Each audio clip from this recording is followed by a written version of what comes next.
All right, welcome back to the 2014 California Pro-Am. Amazing event so far. We just watched our pro women, crowned our champ, Regina Jaquess, and now we are going to start with our pro men here in just a second. And I know what you're thinking at home. Marcus just shaved his dreads. No, he didn't. Marcus has gone, and he's going to check out the men from a spectator point of view. And I'm joined once again by my broadcasting partner, world jump record holder, Mr. Freddie Krueger. Freddie, good to see you, buddy. It's great to be here. Good. Really excited about what we've got going on today. Yesterday, the two preliminary rounds, we saw some incredible skiing. And, today's the exciting day. Today's the head-to-head. All the strategy comes into it. And I'm really excited to kind of see how it unfolded. As you said, the women really raised the bar. Oh, yeah. I'm expecting big things from our men with the way the women just skied. Well, our champ, Regina Jaquess, followed by Whitney McClintock. Of course, in third place, Karen Truelove, your wife, and Nicole Arthur rounds out in fourth place. Amazing skiing by all these women. I mean, we saw Whitney in her final 4-round get 2 at 41, just ridiculous, and then to win it. And I don't know, there's not many tournaments that you can go to that the final head-to-head round is decided at the 41 offline length. Well, I don't believe it's ever happened. I mean, that's why I wasn't sure. I've been to my fair share of women's events with my wife skiing, and I've never seen that before. So I do believe that was a first, and I believe the 2 at 41 that Whitney ran in the prelims, or the semifinals there, I believe it was either at personal best or tied her personal best. So both girls, both Whitney and Regina skiing at an incredible level. That's more times I've ever seen 39 run in an event like this, and it just hats off to them. Like I said, obviously boats are dialed in, yes. Skiers are dialed in. Today, everybody knows the money's on the line, so it's going to be a big day. All right, and we are being broadcast, of course, all over the world on the webcast, thanks to Webcast-TV. We are also, Freddie, being simulcast here in the greater Sacramento area, thanks to Access Sacramento. So we're going to be live with them here, or we are live with them here right now. And thanks to you guys for coming in and checking it out. Hopefully, we're going to do a good show for you. And don't worry, Freddie and I, we're going to explain all the nooks and crannies, kind of make it easy to understand for everybody. But right now, from Access Sacramento, let's go to Rick Stewart.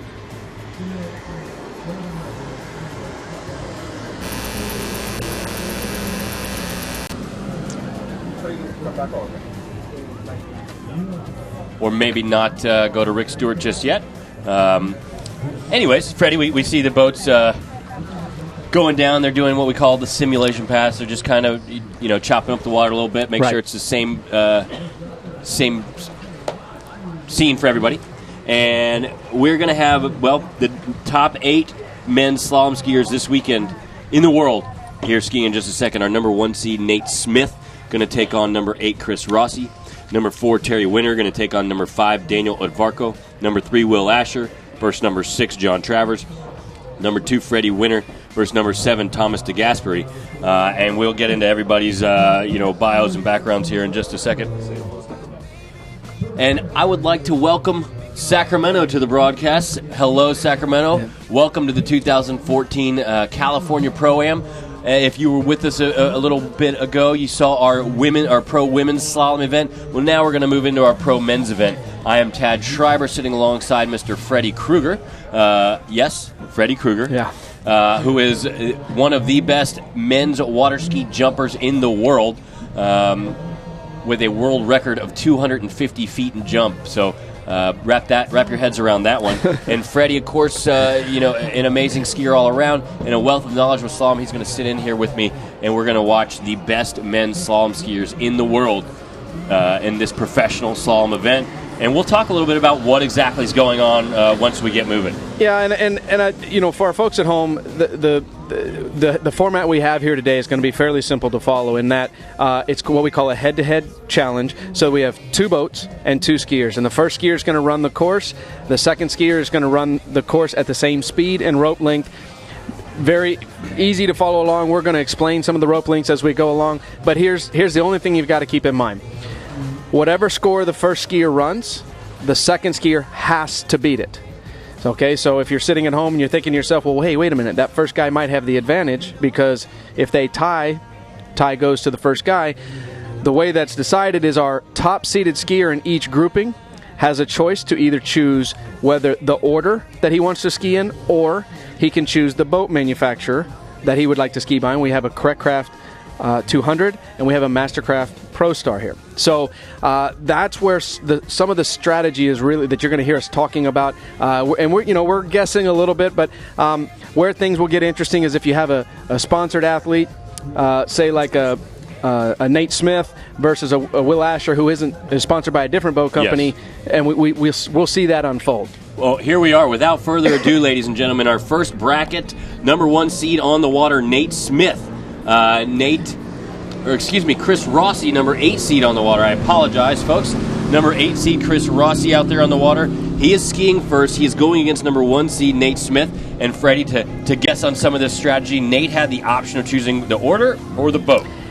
Nate, being a Correct Craft sponsored skier, I would imagine chose the boat he wants to ski behind. Chris then choosing the order, saying, I'm going out first. The way the rules work here in this head-to-head battle, the second skier must beat the first skier's score outright. Right. There is no ties. If there is a tie, the first skier wins. Basically what they're saying, the second skier knows the score he needs to get. If he can't reach that score, he loses. First guy goes, yeah. So already we're starting to see the strategy unfold. Like you said, I agree with you. I think that Nate chose to ski behind the Correct Craft. That's the boat he trains behind every day. He's comfortable with that brand. That gives Rossi the opportunity to say, hey, I'm going to go first then, and we call that kind of the quarter buoy advantage, if you will. He'll take that quarter buoy advantage by going first, making Nate come out. The gentlemen are starting at 32 off in the first round, and for you people at home, 32 off the rope, they have about 5 feet of extra rope from the pylon to outside the buoy. And we'll explain that as we go through in each shortening. We'll watch Nate here at 32, and to get in a little more of these line links and what you're seeing, what they're doing. The rope technically, off the bat, should start at 75 feet of a full. That's a full rope. Right. These guys are good enough. We're already cutting a lot of the rope off automatically, so they're starting at 32 feet off of a 75-foot rope, or they have 42 feet, give or take, of rope to use. Right. The buoy line at 90 degrees from the center of the boat is 38 feet, give or take, 37 and a half feet. Right. So right now he's got about, what did we say, 5 extra feet. Right. That's and Marcus pointed out earlier on the broadcast, that's if the rope is exactly 90 degrees, Correct. which it never ever is. Well, and again, for our folks at home, essentially what we're doing is we're sending the professional men out at a line length that maybe 3% of the population that water skis, or 2% of the population that water skis, can actually run at their best, on their best day. And these guys are starting at these line lengths, and it's going to get crazy short as we continue on. And again, we'll explain all that as we go. But coming into the course right now will be Chris Rossi. Haven't seen a lot of Rossi this year. Yeah, he's been only skied one professional event at the U.S. Masters, finished 6th. So he's looking to kind of pop in here at the end of the year and make a name for himself. Already obviously a well-known ski technician, both in design of skis as well as just being very technical in the proper way to ski, if you will. And this is a guy that's been around for quite a few years. You got a little bit of a stutter there at that 5-ball turn, but consummate professional, 35 off. Again, he's got 39 feet and change of rope to work with. He's about 1.5 feet outside of the buoy line, technically. So 35 off for these skiers, and talking to Marcus earlier, I'm going to bring this up again because he made some good points. You almost wish that as a professional, as the best of the best, that they would make it look harder with what they're doing. Yeah. But they make it look so easy. So we would never recommend anybody to go out on their boat on the weekend on a big lake and cut their rope in half and go 36 miles an hour. No. But if you did happen to do it, you would see actually how hard that this is. As that rope gets shorter, the physics, if you will, in terms of acceleration and deceleration, they just start to go up through the roof. And the only thing we can kind of compare it to is downhill snow skiers. They're in a racing situation, whereas here, rather than just go faster and faster and faster and faster, once the boats reach for the men a 36 mile an hour maximum speed, we start shortening the rope to make that speed feel faster and faster and harder and harder. All right, well, here you go. Nate Smith, he is your number 1 seed here in the head-to-head finals on the water at 35 off. And we'll talk about this gentleman here in just a second. Chris Rossi been on the scene for a little bit, has won his fair share of professional events, and Nate Smith, this may be third, fourth year that he technically has been on the scene, came on the scene guns a-blazing a few years ago. We spoke about it yesterday during our broadcast. Kind of kid out of Midwest, out of nowhere. Freddie, you and I were both at the tournament. I was announcing you were jumping in it. And all of a sudden, this kid, never heard of him, he had skied in amateur tournaments, comes out and gets second place and put up some of the biggest scores of the weekend. And, you were the one that said yesterday, you're like, okay, here we go. We got a new guy on the scene. It'll be cool. Never thinking that he would dominate the way that he has. And he really has. That first year he came in, kind of made his presence felt. We were all anxious to see what he was going to do the following year. And he not only came out and competed, he came out and dominated and hasn't come off the gas yet. No. He has set, I believe, 2 world records. He's run 41 off, more than anybody else in the world. And I'm not sure it's not as more than some of these guys if you add them all together. It's insane how high of a level he's been able to not only get to, but to stay at. I mean, this kid had a fractured leg earlier in the season, and his first tournament back, I think he won. Yeah, that's I don't think there's anybody at home that would argue that he is the favorite to win this tournament. But hey, there's a reason why we play the game, and right now Chris Rossi is wanting to make sure that he plays it as well as he can to put some pressure on Nate, and that's and Rossi making it a little bit interesting there as he barely gets himself to 6-ball. I believe even that was 6. We watched the replay here, Freddie. Let's get into this right now. The start didn't seem too bad. We would have pulled that up a little bit. He had a decent start there. That's Rossi style. The tip goes up, but he does that at every turn. I don't know where the problem started. Not at 3-ball. Was it right here? There you go. Yeah, just kind of little delays all the way down. And right here at 5-ball, I think he got quite a little bigger delay, and he just never really got the ski pointed across the lake. To be honest with you, I'm not sure it didn't just sneak up on him a little bit. He never acted like, hey, I'm late. In that scenario off a 5-ball, if he thought he was that late, I would have expected him to throw that shoulder down and make sure he got there. And I think it just kind of snuck up on him a little bit. So it snuck up on me. I mean, I didn't see that happening as it happened until he gets to 6 barely. And, dips the handle around it. Let's see if Nate can get the job done here and keep his hopes alive of getting into the Final 4. Nate looking solid at 2. And Rossi looks solid at 2 as well, so we'll see if Nate can keep up his pace, keep up his rhythm, which is very important out here. We'll talk about that as well. And Nate makes easy work of that one. Yeah, that's vintage Nate Smith. He quite honestly, he is so good at recalling all the muscle memory. He doesn't let the nerves get to him. It's not uncommon in a sport to see someone come along that has all the talent, but then they have to develop their mind and learn the mental ins and outs of competing. Honestly, Nate showed up with both. Well, it's crazy. We've talked about it already. We'll talk about it more. These athletes, the top athletes in the world, they are training on the water. You said like shampoo, rinse and repeat. Yeah. Like very repetitive. They do cross training in other aspects. Yeah. We've got the likes of guys like Will Asher, Terry Winter, who work physically work out a million as long in the day as they can. Yeah. And not saying Nate doesn't do that, but I feel like he just can pop the ski on and hop out. Well, I think if you asked him, he says that his physical training is skiing. He skis more than everybody else, and he uses that. Hey, he's developing the muscles that he's using in his job. So, right. Well, right now we got 39 off. That handle is literally 1.5 feet inside the buoy line. So Chris Rossi now physically stretching his body around the buoys to get around him, and he gets around 5. Can he get to 6? Yes, he can. Nicer than he ran his 38. Yeah. And folks at home, I know he's not making it look that difficult, but that is one of the most difficult passes in water skiing today. And he made that. He definitely did that one a lot better than he did his 38 off pass. Got an average start, nothing great, nothing crazy, but good enough, obviously, to run the pass, and then he just kept that pace up the rest of the way down. Well, the difference there between that pass and the 38 was the tip's still coming up, but he's getting the rotation. meaning that when the tip comes back down, it's pointing more across the lake. Here's the thing: at 41, if he gets that much tip rise at 1, he's gonna the best he's gonna get is he might get to 2 and squiggle and get 2 full buoys. If he really wants to put the pressure on Nate, I'd like to see him get a full 3 and force Nate to the 4th buoy. That would, that now you're starting to get into possibly an area where you're making him sweat a little bit.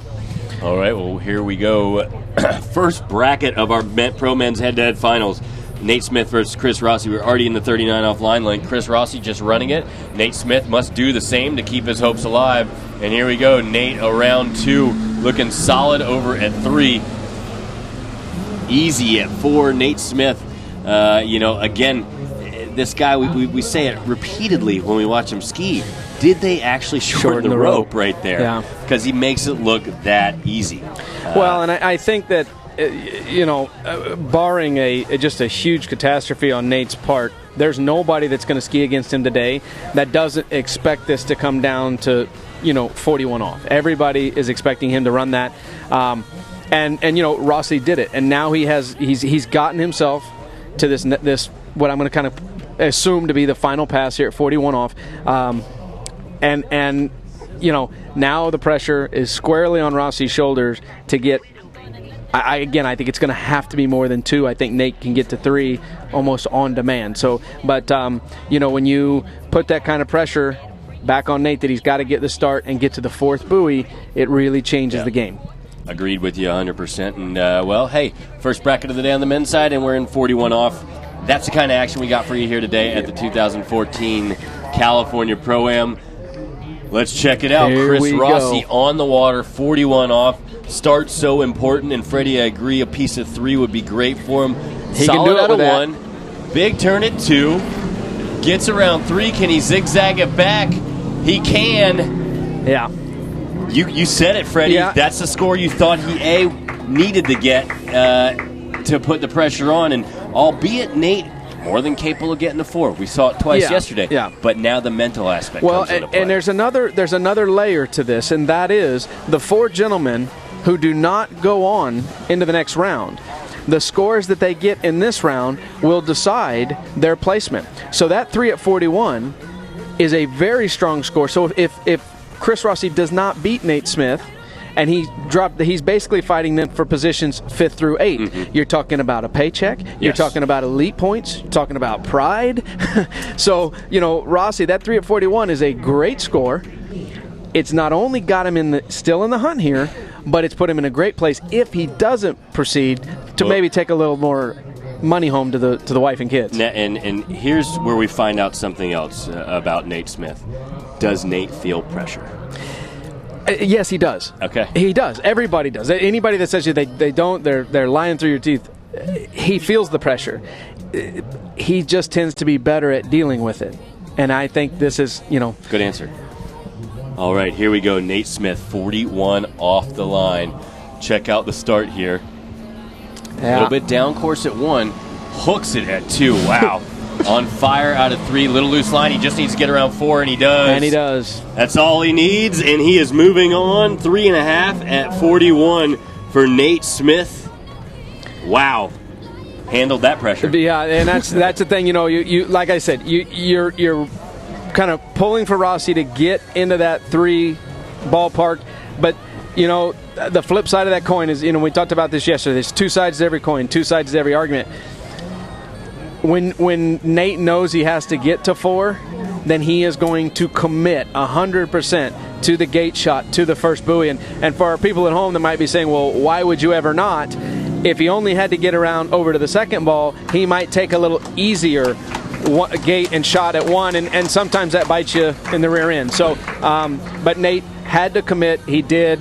And, hats off to him. The kid is just continuing to marvel us. Yeah, definitely handled any kind of pressure, any kind of nerves that he had very well right there. We'll see if we can get some words with Chris Rossi here in just a little bit. But for now, we're going to talk about our next bracket coming up as well. With the social media we have, we want to hear from you. We want to communicate with you. Hit us up on Twitter @WaterSkiProAm, @WaterSkiProAm. I've got a bunch of tweets coming in right now. A lot for one of our next skiers in our next bracket. You'd be surprised how many UK folks are out there watching right now. It's about 8 or 9 p.m., all rooting on our next skier, Freddie Winter, or another skier later on, Will Asher. But coming up next, Freddie Winter versus Thomas DeGasperi. I got Katie Nutt. Good luck, Freddie Winter and Will Asher. Have a good one. We got Harry Young just after 8 p.m. Watching Will and Freddie. And we'll get back to the tweets later. But right now, we got Ches with Mr. Chris Rossi. Ches, take it away, buddy. I'm here at Belle Aqua with Chris Rossi. Chris, that was a fantastic ski ride. How do you feel about that? I'm really happy. It's been just a tournament where you kind of got to get in your groove, and all these guys are skiing so well, and to go out there in the finals and put up a big score was exciting. Well, that's fantastic. And Chris, that will impact your world standings, will it not? Yeah, actually, it was one of my goals today. I haven't skied quite as many tournaments this year, so I wanted to go out and get at least a 3 of 41, make Nate work for it, and that happened. So you got to go home a happy man. All right, congratulations. All right, back to the studio. Thanks, man. All right, and I apologize. That was John Horton. That was not Ches. Mr. Horton decided to join us this afternoon, so that was John Horton with Chris Rossi. But getting back to it, Freddie, like I said, join us out there at Waterski ProAm. I got Freddie Krueger sitting alongside myself. We'll answer anything else that you ask or give a shout out, etc., etc. Who else we got here? All right, from the McClintocks, great skiing from my girl Whit McClintock. She placed second, but a great score of half at 41. And Freddie, that women's event. Can't argue with that tweet. I tell you that. That women's event was out of hand. Brenda Sue Ballard enjoying the commentary. Big shout out to Freddie Winter and Terry Winter. Tear it up, guys. Thanks, Brenda, for watching. And we got many more that we'll get to in a second. But let's touch on our next bracket here. Young Mr. Freddie Winter, number 2 seed, going up against Thomas DeGasperi, our number 7 seed. We talked a lot about Thomas yesterday. We talked about Freddie Winter, too. Freddie's kind of one of the young guns, kind of the future, the next step. Thomas is the here and the now, multiple world-time champ. I don't want to say that I'm surprised that Freddie Winter finished in the second spot, because I think he's got the ability that if you told me that yesterday, that doesn't surprise me. But Thomas DeGasperi finishing in the 7th spot does surprise me. I expected him to be a little higher in our seating yesterday. He didn't have great starts at 41. Obviously, basically from here on out, everybody ran the 39 very well yesterday. We expect them to do the same today. This is going to be about 41. So it's going to be interesting to see if Thomas can, last night with a little time to think about it, did he get his gate set worked out? And looks like we got Freddie Winter on the water right now, coming in at the 32 off the line.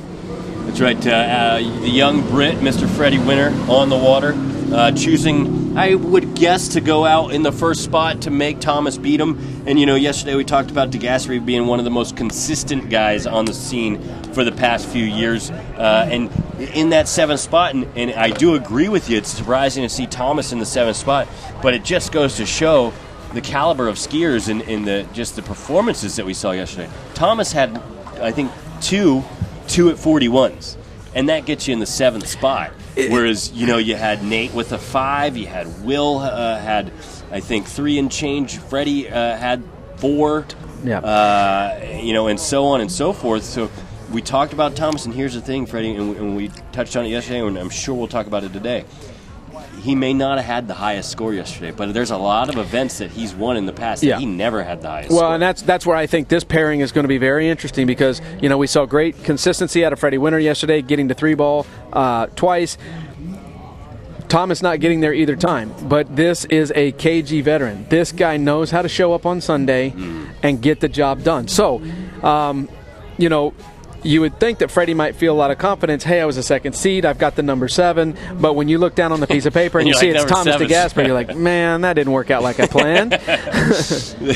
It went according to plan, but it also didn't go according to plan. Exactly. Here we go. Thomas DeGasperi. This is 32 off. Remember, the handle just about 5 feet outside of that buoy line right now. This is quote-unquote a warm-up pass for these guys. They're that good that you can cut about half the rope off, and it's still a warm-up. And again, going back to it, if you're out there on the weekends and if you're just a weekend skier, you ski on big lakes, you've never been in a scene like this where there's a course, just go out. Don't even shorten your rope. Just go out and try to. Excuse me. No, go ahead. Go out and try to just ski at 36 miles an hour with the full line. You know, if you're a little daredevil, I don't recommend to just cut your rope in half and do it. But if you were to try it, you'll know that this stuff, what you're seeing on your screens at home, is some of the hardest skills to perfect in the world. And for those people that go out there and they ski on a river or lake without a course, and that you cut from left to right and left to right, and you're doing it as fast as you can, and you're thinking to yourself, yeah, no problem, I could definitely do one of those courses, until you get in a course and you see how fast you have to actually get from one side to the next. It's those 6 turns on the river and lake tend to be a lot longer than what we're doing here on the actual slalom course. Interesting thing we just saw there, Thomas climbing on the back of the boat, and he is doing that to, I believe, conserve a little energy. Not that he's worried about treading the water because he's wearing a life vest, but I heard some of the skiers talking about the fact that as warm as it is in the air, the water's actually a little bit cool. Yeah, the water's in the mid-70s from what I hear. Yeah, so low 70s. I think you're going to see some of these guys. Now, Freddie Winter chose not to do that. He chose to stay in the water. He doesn't want to basically use the energy to climb in and out of the water all those times. But I think Thomas is looking at it saying, hey, I'm planning on being in that final pairing, in an hour from now. I've got to conserve all my energy. So I didn't notice if Freddie's wearing a top. Maybe he's got on a rash guard, and that's giving him a little extra warmth. But, regardless, again, you start to see some of the strategy, and what Thomas is doing is allowed. There's nothing wrong with that. But and again, it may be something that Freddie has done before and didn't like. As my wife, she did not want to climb in and out of the water. She said, no, I'm just going to stay in. Others, they do it every single time they're in a head-to-head, whether it's hot, cold, or indifferent. So just different strokes for different folks. But well, we'll see what pays off here in the end. We watched Freddie Winter. He took down 35 off with no issue at all. Thomas DeGasperi now come back in. Freddie, we had a little wind a little earlier. Right now, you see across the lake the wind socks are fluttering, but doesn't look like there's much action actually on the water. Definitely not enough to affect our skiers in any negative way. But we've got Thomas DeGasperi going through 35 off right now. And, yeah, not an issue for him right there. Going back, we're going to get real quick in between these passes. We're going to shorten up the rope. But right now, let's go to Access Sacramento's Rick Stewart, who is with tournament organizer Greg Bedell. Thanks, Tad. I'm here with Greg Bedell, tournament director. Greg, awesome tournament so far. It's been unbelievable. We had awesome weather. We've had outstanding performances this weekend. It's been great. The women's final was something to behold. That's like one of the best finals that we've had in the women. 2 women had potentially set a world record today. They were only 1 buoy away. So they were both individually in reach of a world's record. Absolutely. And, to have a world record site behind us with all the world record drivers that we have here, it's a great setting.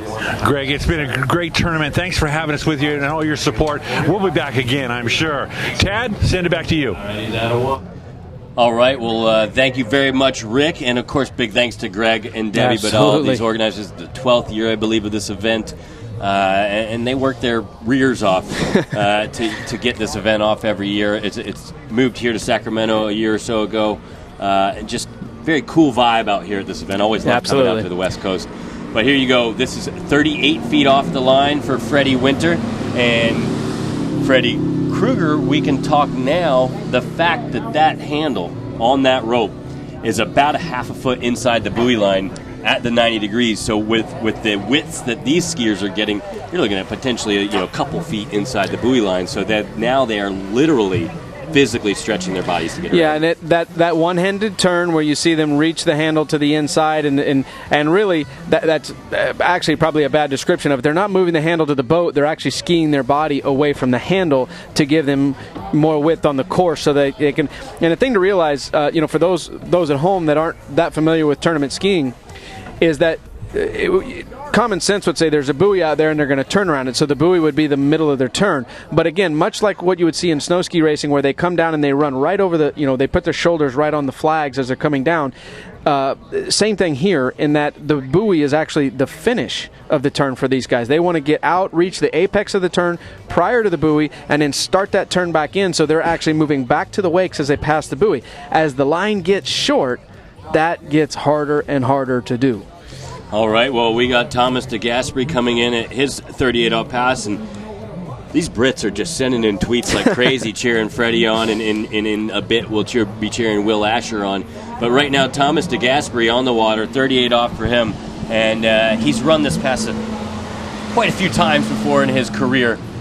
So while he's not having any issues right now, if he did, I'm sure he could overcome them, and 6 buoys is 6 buoys. Thomas de Gasperi gets through it. But getting back, we got Sophie Jones. Good luck to Fred Winter and to Will Asher from the Joneses. Gina Kruger tweeting, so sweet to watch Whitney and Regina kill it out there, cheering on for Freddie and her ski teammate Daniel Odvarko in the finals. Glenn Campbell watching live from Moscow. Come on, my fellow British lads, he's cheering for you. Man, I tell you what, these British folks are just bananas over their skiers. I think it's great. We would be remiss to say that if we didn't mention that Jeremy Nubaricki, another Brit, won the Masters Men competition this morning. So they've certainly got a lot to cheer about over there in England. That's true, and you know they're doing the best cheering out there. So congrats on you. So we'll keep going here in a second. Couple more tweets to read out. Natalie Jones, good luck, great California Pro-Am. Good luck, Will and Freddie. It's becoming a theme. It is. I've heard that before now. All right, and Taylor Horton, of course, one of our interviewers' nieces, I believe. John Horton, hey, I know that guy. She just saw him on TV. But here you go, Freddie. We got Freddie Winter on the water at 39 off. Solid stretch out at 2 ball, over to 3, a little bit broke forward out of 3, so now he's got to do some work, maintain all the way to 6, and he does. Solid start, but you saw right at 3, if we can get a replay on this, had a little hiccups, little mistakes that he had to overcome. Well, a little hiccup there, but honestly, coming into what we call his onside turn, he's a right foot forward skier, so he's going to be a little more comfortable turning the 2 and 4 side. He got a lot of direction out of it and was waiting for 5. I really feel like he had that in pocket really kind of all the way through the course. I mean, I agree with you, there's that little hiccup there, but really quick to this side, big 4 ball, and as he comes over, you can see he's just waiting on 5. Another little, we call that course management there at 5. No reason to do anything silly and end up in the drink and not be able to continue on. So he manages his speed and takes maybe a little lesser turn to make sure he runs the pass. All right, well, we're going to get Thomas de Gasperi into the course at 39 off, and he must run this full pass if he wants to keep his hopes alive to move on into our Final 4. We've already got Nate Smith, our first entry. Will it be Freddie? Will it be Thomas de Gasperi as our next entrant in the Final 4? We will find out here in just a moment as Thomas de Gasperi coming into the course, 39 off the line. Turning in right here. Let's check out the start. Solid start, standard, classic de Gasperi 1 ball. Great 2 ball right there. Over to 3. All right, keep his cool here at 4. Can he just keep it going? Wow. Solid 39 right nice there for pass. de Gasperi. I mean, he not sweating at all. No. Yesterday we saw him run the 39 very well as well. So, it's not like... it's not like it's really that big of a surprise. This next pass, to me, this is the ultra critical starts. The rope is now getting into the area of 4 feet short of being able to reach the buoy, and that's and as the rope gets shorter, I think that's part of what makes the as you mentioned earlier, as the rope's a little longer, they don't actually get up to 90 degrees on the boat. But because the rope's getting so short now, they're starting to have to. Yes. And the physics of the sport dictate that. I mean, they are accelerating so much faster, and they've got less room to decelerate. It brings them up wider on the side of the boat. Why does that make it harder? When you're behind the boat, you have what I would call the ultimate support, or a 1-to-1 ratio. Is for every inch the boat moves forward, you move forward as well. The further you come out on the side of the boat, the less support you get from that rope. So they've got to actually get up on the side of the boat, make that turn, and start skiing back to the wakes before the line from the rope actually picks them up and supports them to the next buoy. All right, well, here you go. Freddie Winter, 41 off the line, coming in around 1. Dips the handle a little bit, coming in big turn at 2. Can he get any part of 3? Just around 3. Now, Freddie, we're going to have to wait and see. The way things are scored, that handle dropped out of his hand. We'll see if we can tell on the replay where did it in fact happen. That's going to determine the score that he gets. And this is a really big call because 2 1/4 buoys isn't going to affect Thomas as much as 2 1/2. 2 1/4 buoys, Thomas can go around the third buoy and just kind of basically stand up, if you will. Here we have a great angle. Ooh, boy, that's going to be a judge's call there. They are reviewing it. I heard on the radio they're reviewing it, so they will see some footage, but it's where... The handle looks to be... I'll reserve my opinion until the... Well, we're in a place where the officials can't hear what we're saying, and I think looking at it, that what we're going to end up seeing is that the handle released his hand before, and it's not the tip of the ski that's got to get to the buoy, it's the binding. Correct. So I think from that review, my guess is that we're going to see that they will change that call back to a 2, which will be very big deal for Thomas de Gasperi. Now, just like you guys see in football, just because that's the way we see it, we're just the commentators. We are not the officials. They have different camera angles that they're looking at, so we're not making any official calls. But we'll get that official call in a minute here, and I believe we'll get that official call before they pull Thomas into the course, because he needs to know what do I have to have to win this round. And we ran into this earlier in our Masters Men event. They're going to do their best to get the review as quick as possible, but there's a certain amount of time that a max amount of time they'll wait before they pull him, regardless if they have it or not. But in this case, Thomas knows that if he can get himself around 3, then that's what he's going to need to do. He needs to make a turn at 3, but here's the thing. Regardless, he's got to get to that third ball. So even if they have to go before the score is official, he knows I've got to make the turn. Got the score, Freddie, from the officials. It is 2 1/4. 2 1/4. 2 1/4 right there for Fred Winter. So still a half a buoy. He needs to get his ski around a 3 ball, the way our scoring system works, and pointed in the opposite direction, and that's it for a half a buoy. And back through the buoy line. He does not need to make it to the wakes, but back through the buoy line. But here we go. Thomas de Gasperi on the water, around 1 at 41. Big pull out of 1, and too big of a pull out of 1.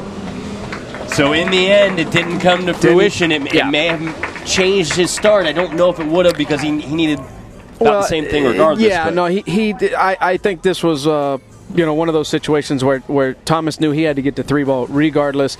Again, here he comes in, he commits, but you can just see as he comes in, has good width there, but the handle came high, the tip of the ski bit in, and he just didn't get the opportunity to keep his hips up over his bindings, and just too much pull from that Pro Star running away from him to get to that second buoy. All right, well, I'm sure we'll get some words with Thomas here in just a little bit. But getting back, we'll go on to our next bracket. I believe it to be Will Asher versus John Travers. Will Asher versus John Travers coming up next.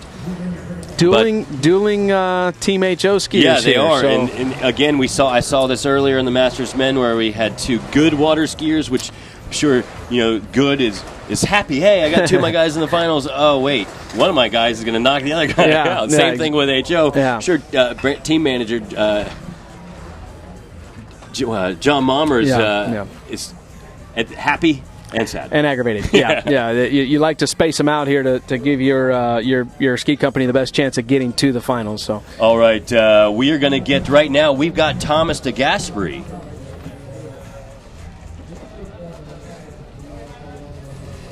Or we will get Thomas de Gasperi here in just a second. So we're going to see if we can't get Thomas on here in just a second. Right now we're going to read out. We got a bunch of live tweets coming in, Freddie. Boris Laval watching. Bonjour. Loving the webcast. Thanks, guys. Simon Rose. Well done, you guys. Loving, listen, watching in London. Remember to give us the meter links also. So come on now. You're going to make it way more confusing for us. But we will do our best. Starting at 13 meters. Yeah. All right. So, we're going to get yeah. right into our next bracket, starting at, yes, as you said, 13 meters worth of rope, or 32 off in the old, U.S. terms. The old English. And we've got some more tweets coming out, which we will get to here in just a second. But looks like Will Asher, as the higher seed, chose to come out first. So there's Big Willie on the water. Coming out first at 32 off, or 13 meters.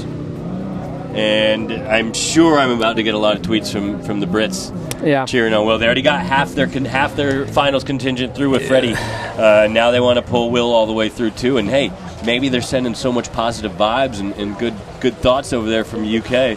It's affecting the skiers over here. Well, and looking at the brackets, if Will does make it through here, then we'll be guaranteed to have a Brit in the final two, because Will and Fred will be competing against each other. Again. Unfortunately, knocking one of your Brits out, but also on the plus side, guaranteeing you that you get a Brit into that final pairing in the finals. So, Will Asher, you can't say enough about this guy's competitiveness, his dedication to the sport.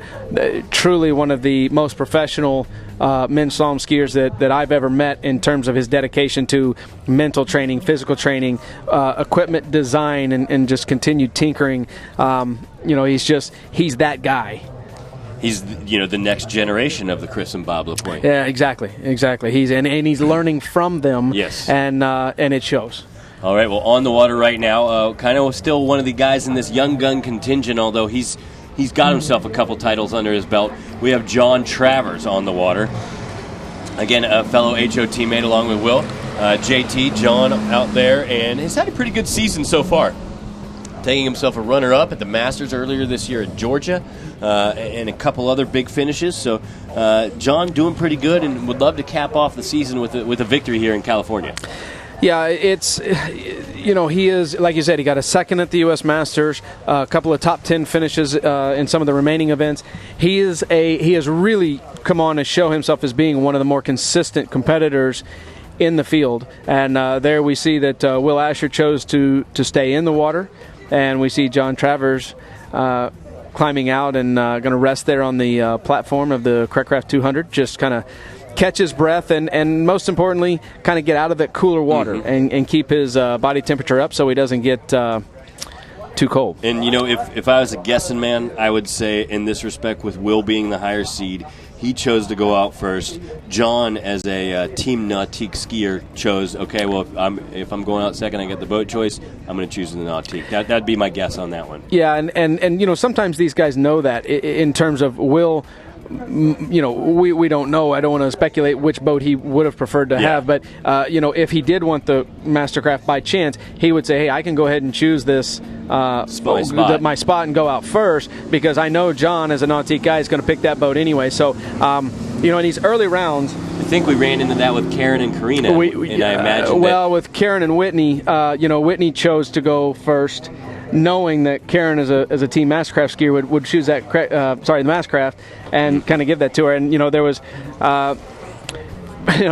from my standpoint as a competitor, there was a split second in my mind that I thought to myself, should we switch it up on her, just for really not that Whitney McClintock cannot go out there and ski a tremendous amount of buoys, but more than anything, just as a shock factor, and see what you get. But it's gamesmanship. It is. But I think the effect probably would have been the reverse, though. It was like poking a sleeping bear, and Karen probably would have been out of sorts. So, we didn't do it. But these are the kind of strategies that come into, and this is, for our Sacramento audience out there, this is a one-of-a-kind event in the world. Head-to-head competitions are not that uncommon. Head-to-head competitions with two different boat companies pulling that head-to-head competition happens nowhere else.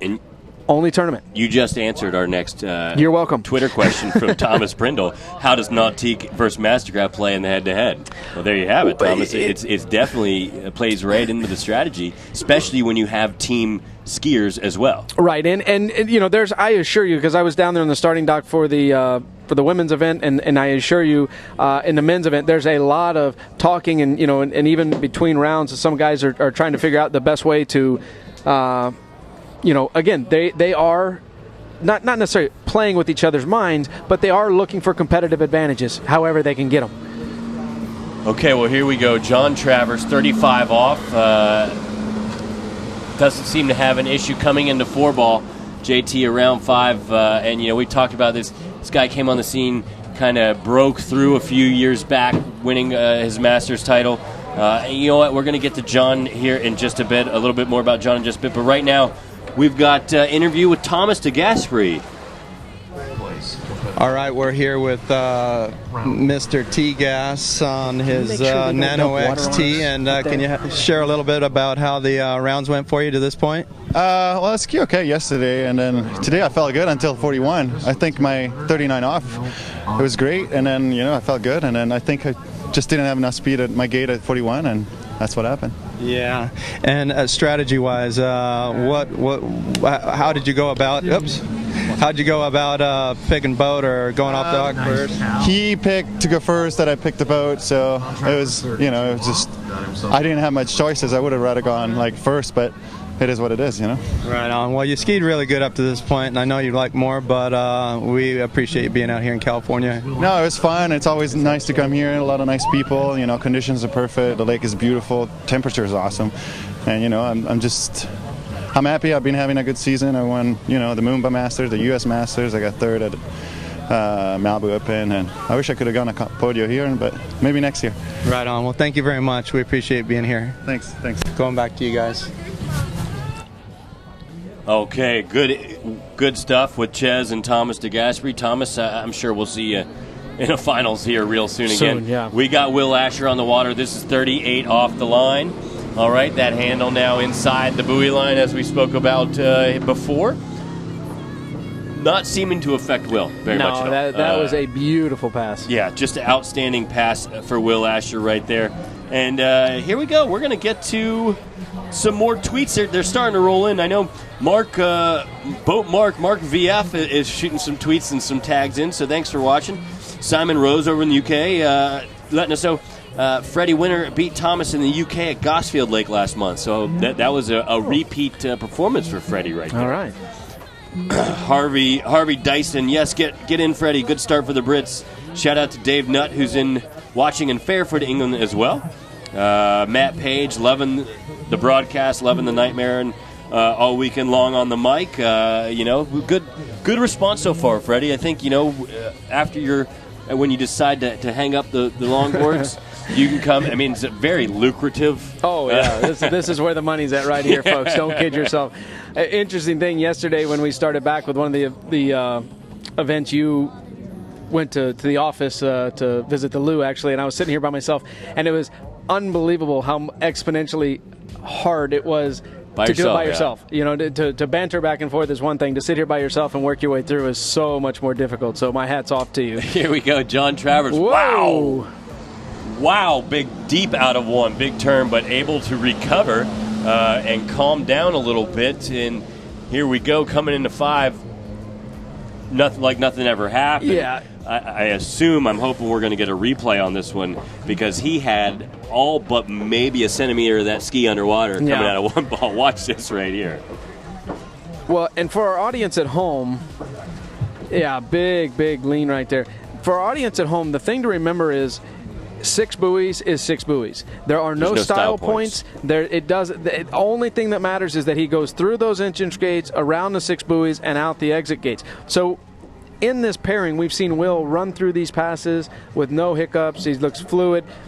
He's got the exact same score that Jonathan has at this point in time. And assuming that both these guys can work their way down this 39, then coming back in at 41, it doesn't matter how you do it. That's kind of one of the cool things about the sport. We've got guys that do it beautifully. We've got guys that are scrappers. One of our favorites to watch, Aaron Larkin, who isn't here with us this weekend, is a guy that absolutely is just incredible at working his way through messy situations. And it doesn't matter how you win. It just matters that you win. All right, here we go. Will Asher, 39 off the line. Let's see if he can get all 6 here. Little beautiful slow one. Will on that 2 ball, that onside. Whoa. Oh wow, gets a dip out of 3, and like he always does on the onside, makes up at 4. Real late out of 5. Turn 6, holds on. Made us sweat a little bit there for Willie. That 3 ball, or the 1-3-5, the offside just wasn't there, but he's lucky that he's got one of the best onside turns in the business. Absolutely, and I don't know what happened there. And from the gate, he didn't look that bad out of 1 ball there, but here he just flat comes up short. And we talk about that having to reach around the buoys. You can see it there. Incredible awareness to dip the handle in the water like that at probably upwards of 45, 50 mile an hour and not let the handle get ripped out of his hands. And then the wherewithal to have reaching back to what we call course management. Don't panic. Yeah. Don't come over to 4-ball and try to make up all that at one time. Don't worry about the fact that 5-ball is your offside turn. You know that you're still in the game. Just make the appropriate turn and get to the next buoy. I'll tell you what, I'm very impressed by Will on that pass, and for one reason only is technically he's been one of the most sound, best skiers in the past decade, perhaps. Yeah.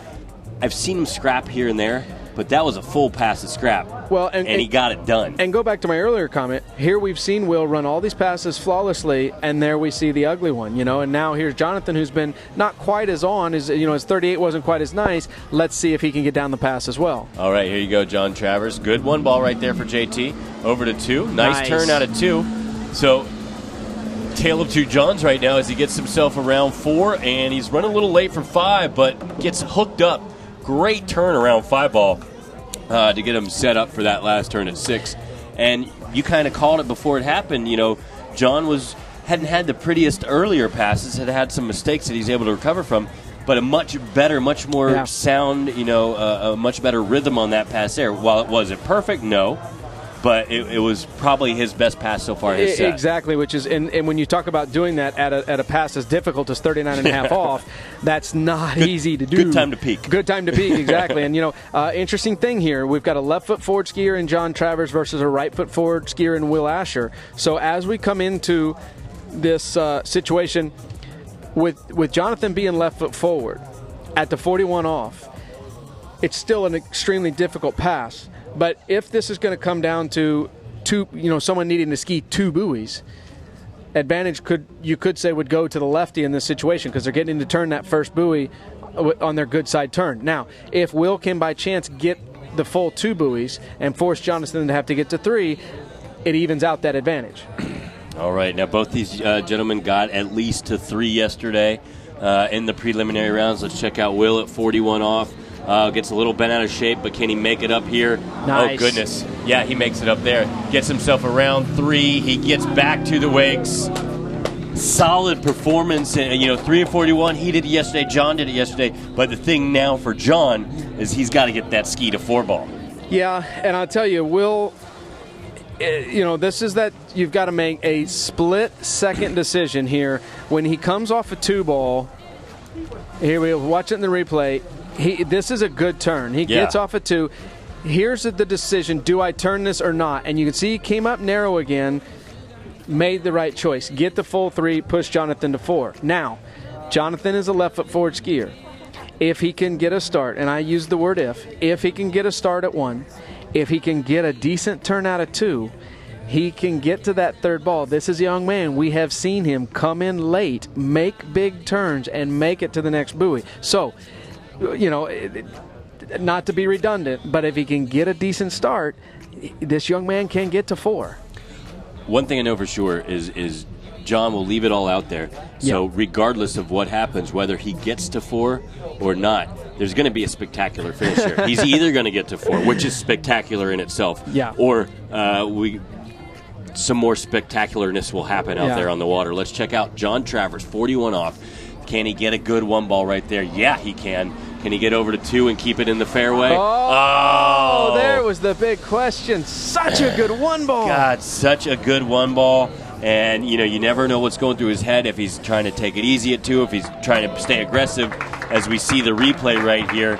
But, solid performance. He 1.5 at 41 for John Travers, but unfortunate for him, he is not going to move on, and he did try to stay aggressive right there. Oh, he absolutely. He played that exactly right. He did, it's just one of those situations where he came into that turn with a tremendous amount of speed, a fraction of an inch too much on the tail.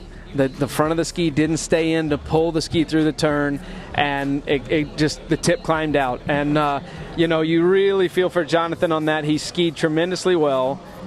You feel bad that he... All right, well, real quick, we're going to see what's going on out here on the water. But right now, we have got Rick with Brian Detrick. Brian Detrick, a local pro water skier. All right, thanks, Tad. I'm here with Brian Detrick. Brian, you're a skier first and foremost. How did you do in the tournament? It didn't go as well as I would have liked, but that happens. You have your ups and downs. It's been a great season, so I'm going to keep my head up and move on for the rest of the season. So this is the off season. Go back and retool a little bit.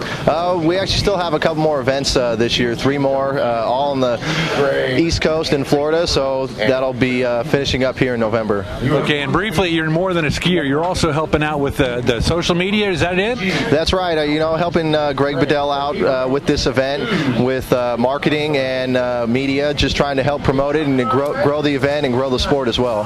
And now quickly, women's final was awesome, wasn't it? Oh, that was exciting. It doesn't get better than that. Number 1, number 2 skiers in the world with Whitney and Regina, having them to get into 41 off, it doesn't get better than that. All right, Brian, thanks for being with us today. Congratulations on the tournament, even though it's not the final you wanted. Better luck next time. Thank you, Rick. All right, thanks, Brian. All right, Tad, back to you. So how do you say? All right, well, good to hear from Brian. He's a local boy, pro skier from right here in the Rio Linda, Sacramento area. He also does promotion of events as well. And let me see that mic real quick. I got a little shout out here. We've been hearing from you guys, from all the Brits on Twitter all morning long. I just want to say hi to everybody at home back in England, and thanks for watching. Good skiing. Thanks, everybody. That's Will Asher, for those of you who can't see on the camera right now. Will, great skiing. We'll see you in the next round, buddy. Okay, Freddie, let's kind of recap what we got going on here. Number 1 seed, Nate Smith, he's in the Final Four.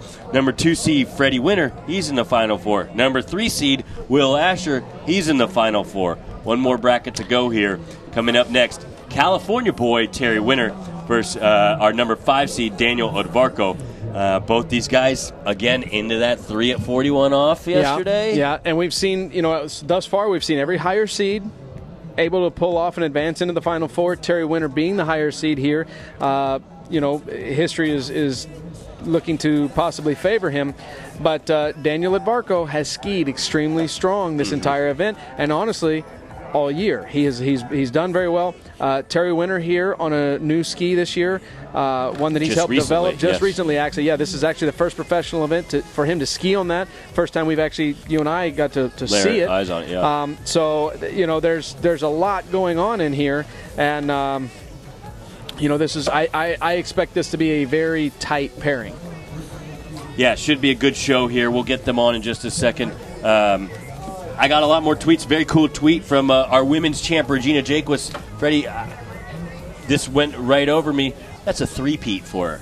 3 in a row here at the California Pro-Am for Regina Jaquist, so congrats to her. Good stuff by Regina.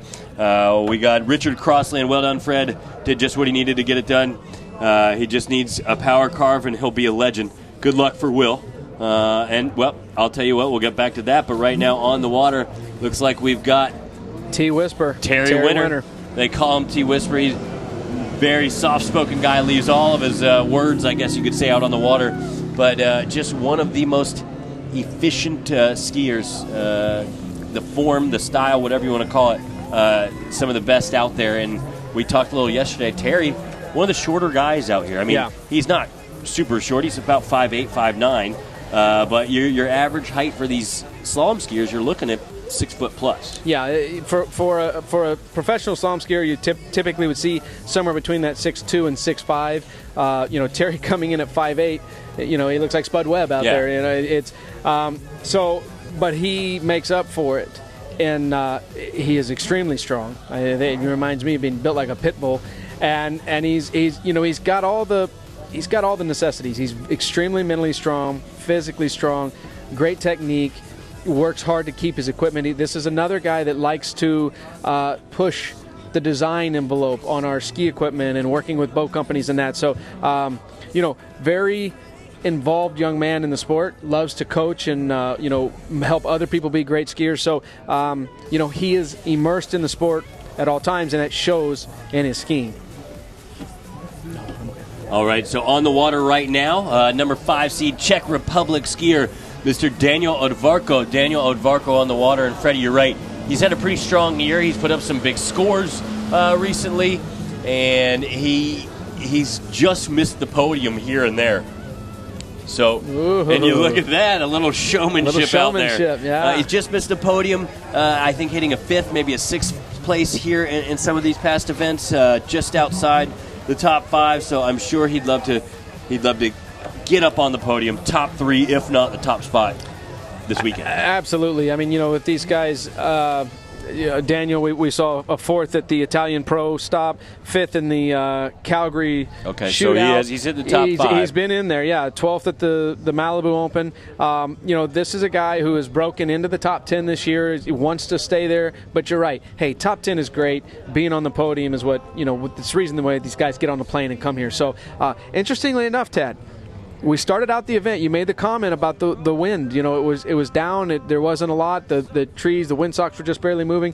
And when they were, it was at a breeze coming across the lake, kind of into our face. Right now, the breeze is starting to pick up from right to left. So these guys are getting ready to come in with a wind at their back. We call that a tailwind, and that can come into play when they're having to run that, what we would call a tailwind 39. Yeah, and I'd say that right now you're probably looking at 3 to 4 miles an hour, maybe 5 at a gust. 5, yeah. You can see that the ripples out there as Terry gets some cheers. He's our last California boy in the event right now, so he is kind of going to be the hometown favorite, if you will. And there's not, he's as good a guy as any to back because Terry has been one of the top slalom skiers for the past decade. Absolutely, and one of the things I'm enjoying about this group over here that is sitting right off of the third buoy is they don't seem to be differentiating in terms of who they're cheering for. They seem to be cheering for everybody. They like water skiers. They just love water skiers, yeah. So great to have them on site and cheering the skiers on as they go through the middle of their runs. Very enthusiastic part of the crowd, so we love having those guys. All right, well, the tweets are coming in now, Freddie, that's for sure.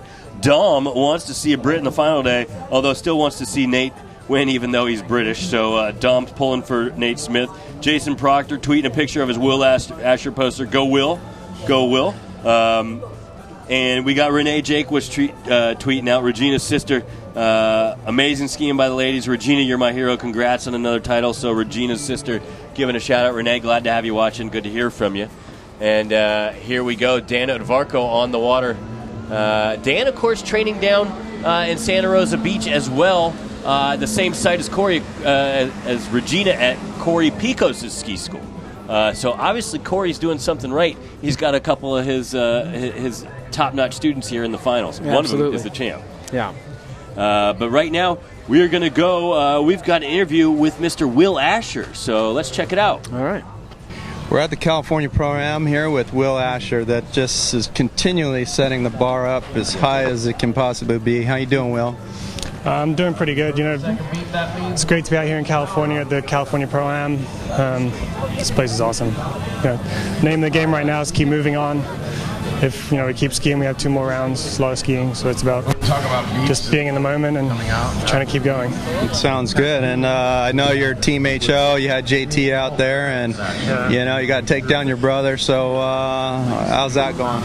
Yeah, it's always tough. You want JT's a good friend, and you want him to move on at the same time as I could. But it's competition. And sounds good. Sounds good. And you're on an 8.3. It looks like. Yeah, I'm part of the HO program. I do a lot of R&D testing, and it's a fun deal. Right on. Well, we'll let you get going, and we hope to see you in the finals. The last straw there. Thanks. Thank you. All right, good to chat with Will. To you guys. Good to chat with Will right there, and we are back in our action on the water. Terry Winter at 38 off the line, and Terry getting himself around 4 over to 5 ball, and making it look pretty easy out there. T Winter taking down 38, so we'll see Dan Odvarko coming up here in just a sec. All right, and we got some more tweets out there. It looks like they're asking if John Travers is still just using the Masterline Pro grips. When did he stop using the neck brace? We spoke about it yesterday. It's been a couple years since we saw the cow catcher on JT. Yeah, he. I'd say at least 2 years he's gotten rid of the neck brace. And we had the interesting conversation yesterday where I talked to him and he made the comment when he was still wearing it, hey, I've got to get to a point where I don't need to wear this because it's, I won't be skiing in 3 years. I won't be skiing Yeah. in 3 years. Yeah, he knew that he was physically taxing his body, and refined his skiing and worked very hard to do that. A bit like Tiger Woods changing his swing, if you will. I mean, this is a young man that was skiing extremely strong and went in and changed his technique so that he could have a little more longevity in the sport. All right. We got Dan Odvarko coming in, 38 off the line. We just watched Terry Winter run it. So here's Daniel Odvarko running through it as we speak, around 4 over to 5, and gets himself nice and wide around 6. Great spray, and you see the wind kind of pushing that spray. It's sticking right now, Freddie. We've had it kind of up and down, but very slightly, and right now it's sticking, still kind of going about. That would technically have been called a headwind pass, with the wind blowing right in their faces. Yeah. There's 39, as you said, coming up right now. We could see it potentially affect them as a tailwind. Not strong. I mean, it's probably still in that 3 mile an hour or maybe 4 mile an hour, although the Sox, the second I say that, whip up a little bit more. Yeah. So we'll have to wait and see, if that affects them. We've had every single bracket in the 41 so far. We'll have to see if these guys can keep that up. But then again, none of the other brackets had any little wind to deal with either. But I, honestly, as well as both these young men are skiing, I expect I expect them to get down, but we got to see. This is a difficult pass. The wind is adding a little bit of an element there that's going to make it a little bit more difficult than what we've seen for some of the other pairings. But it's kind of the nice thing about the head-to-head. The two guys that are going to have to deal with these conditions are only competing against each other right now. So here we go, Terry Winter. Terry Winter, 39 off the line. Solid turnaround one for Terry. Little loose line, uncharacteristic out of 2. All right, he has got a lot of loose line out of 3. Can he make it up at 4? Big turn, gets himself around 5. Big S turn, gets back to the wakes. That's a big score right there, though. Yeah. Because he was able to get around 5 and able to get back to the wakes. And you watch this replay, just to be able to get around 5 from where it was at 4 was huge. I will tell you right now, I didn't think that was happening. Yeah, I agree. And you could see it, the grit in his face coming from 3 to 4 where we're sitting. He's going to be coming right at us. And we could really see the grit in his face that he knew he was going to have to come in and really drop a bomb on 4 there, and he did. And he did an amazing job getting outside that 5th ball. And, that's going to put look, Daniel Odvarko's in the same place he thought he was going to be when Terry went out there to start. He's got to get to the 6th ball. Basically, he's essentially got to run the pass regardless. So he has to get a good start. With Terry having that little bit of a tailwind as he's coming down the lake, you could see, possibly that wind starting to push them a little bit from the rear. So we'll see how Daniel handles it. He's run it every round thus far in the tournament. This will be, I believe you said he's run it every round, but this is the mental. This is the pressure cooker right here. We'll see how he handles it. All right, there you go. Round 1, wind picking up a little bit right here around his 2-ball turn. Nice 2-ball though. Over to 3, he's looking good right now. Around 4, gets himself to 5. Can he turn it and get to 6? There you have it. Daniel Odvarko, our only quote-unquote upset of the first round. He's a 5 seed taking out a 4 seed. And Daniel moving on, assuring himself at least a top 4 spot. So at least potentially tying himself for his best finish of the year.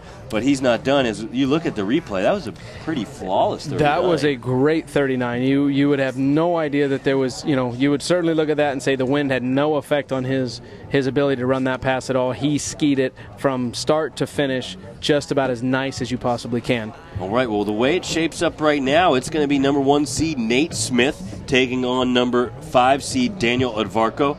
Number 3 seed Will Asher going to take on number 2 seed Fred Winter. Same rules apply. Higher seed gets that option of choice, spot or boat. Second skier must beat first skier. An interesting situation here. Daniel Odvarko just right now on the water has got to go right back out. Now you can look at that and say, well, is it an advantage because he was just on the water, he's warmed up, he's ready to go, or is it a disadvantage because he was just on the water and he's exhausted? So we're going to see that. But Nate Smith had a long, nice rest. He's going right out against Daniel. and I don't know this as of yet, but Daniel's got the option to try 41. He does. I would be very surprised if he does, only from an energy conservation standpoint. There would be no benefit to doing it except working on, unless he thinks, hey, I want to get a gate shot to know what I'm going to do in the next, if I can run it again. But right now I'd be more concerned about running 39 again. All right, so I'm not sure if Daniel's going to go again. Right now I believe we have got someone talking with John Travers. We're here at the California Pro-Am with John Travers. He just had his work cut out for him with his comrade Will Asher. How'd it feel out there? Yeah, it feels amazing. It's just good to be back on the water here in the California Pro-Am. I haven't been here took last year. I've had some problems with my lower back, and it's just good to be out in the water in California again. Yeah, you look like you're skiing good. Saw a lot of 39s, and looks like you're getting back in action, huh? Yeah, it feels really good. My body's holding up in there. I had a little ankle problem since the Masters in May, but other than that, I'm skiing really well. Well, we appreciate you coming out to San Diego, or out here in California, and it's always fun to have you out here. Yeah, thanks. Thanks for everyone. Thanks, guys. All right, JT, thanks. Back to you guys. Left their generator on. Okay, well, good to hear from John right there. John, definitely one of the more passionate guys out there. Wears his emotions on his sleeve, but has definitely, very mature attitude right there with that. Everybody always wants more. Nobody wants to go out in that first one, but great skiing nonetheless. By Mr. Travers. It'd be remiss to say these guys are competitors. They are here to battle, and the reality is they all are very nice gentlemen, but they're also very passionate about competing to win this event. So good on John. All right. Well, looks like we got to talk with our women's champ, Regina Jaquist. What has Regina got to say?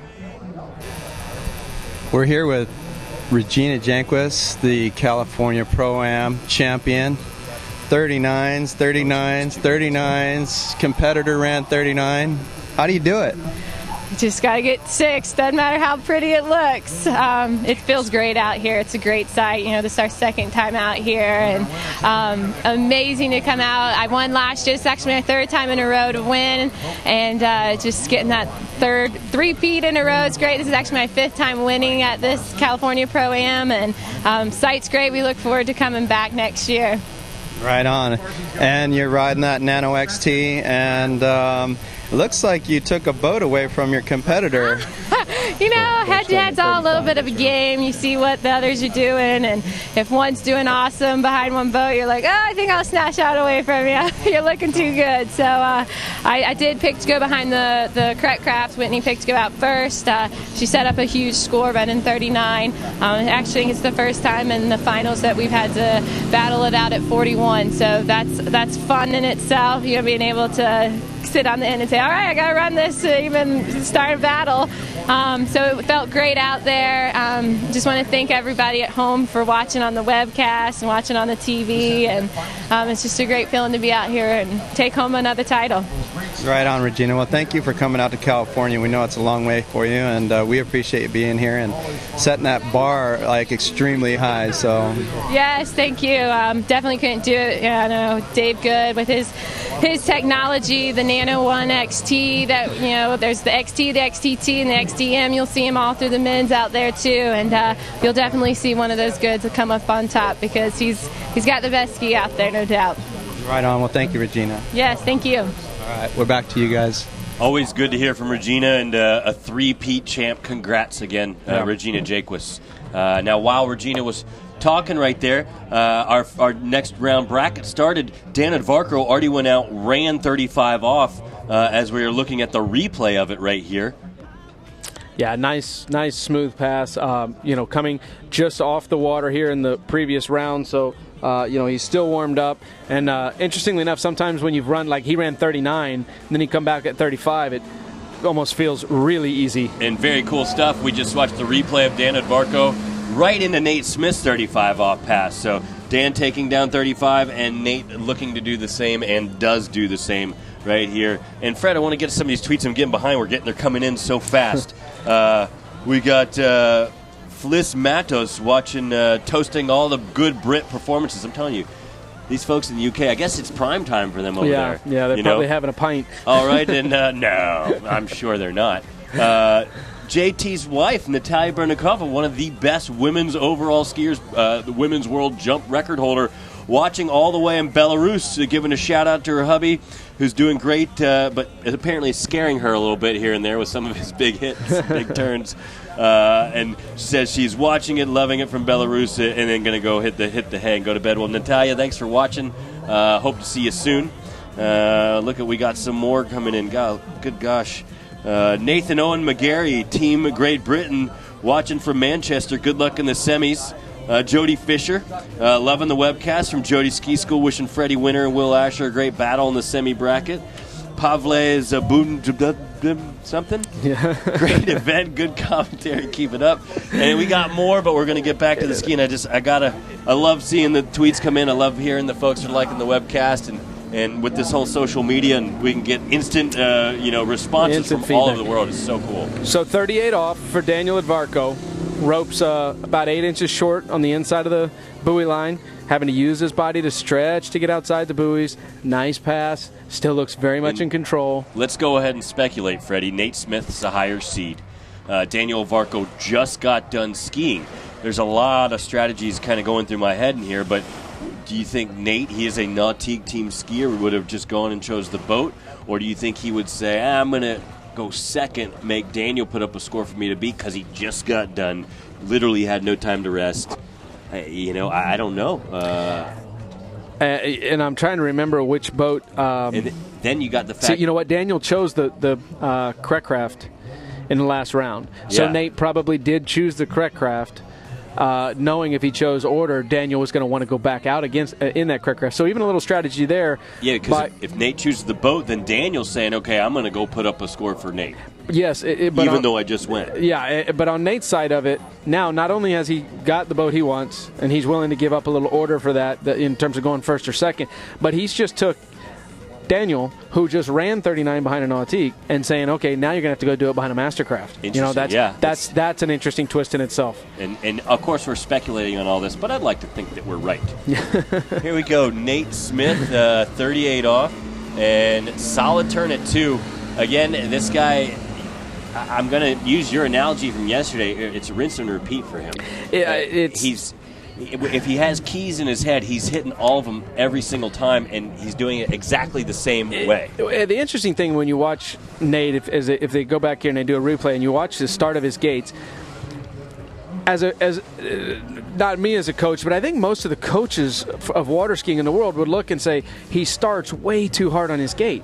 You would never teach someone to approach their gates that way. The kid turns in and drops a bomb on his lean right out of the turn. But what he's doing is, on that gate pull-out, you typically do not carry the speed and momentum into the turn as you would say into the 2-ball turn. But what he's doing by turning and being so aggressive into the first wake, he releases up and he's approaching the first ball with more speed and width than some of his competitors.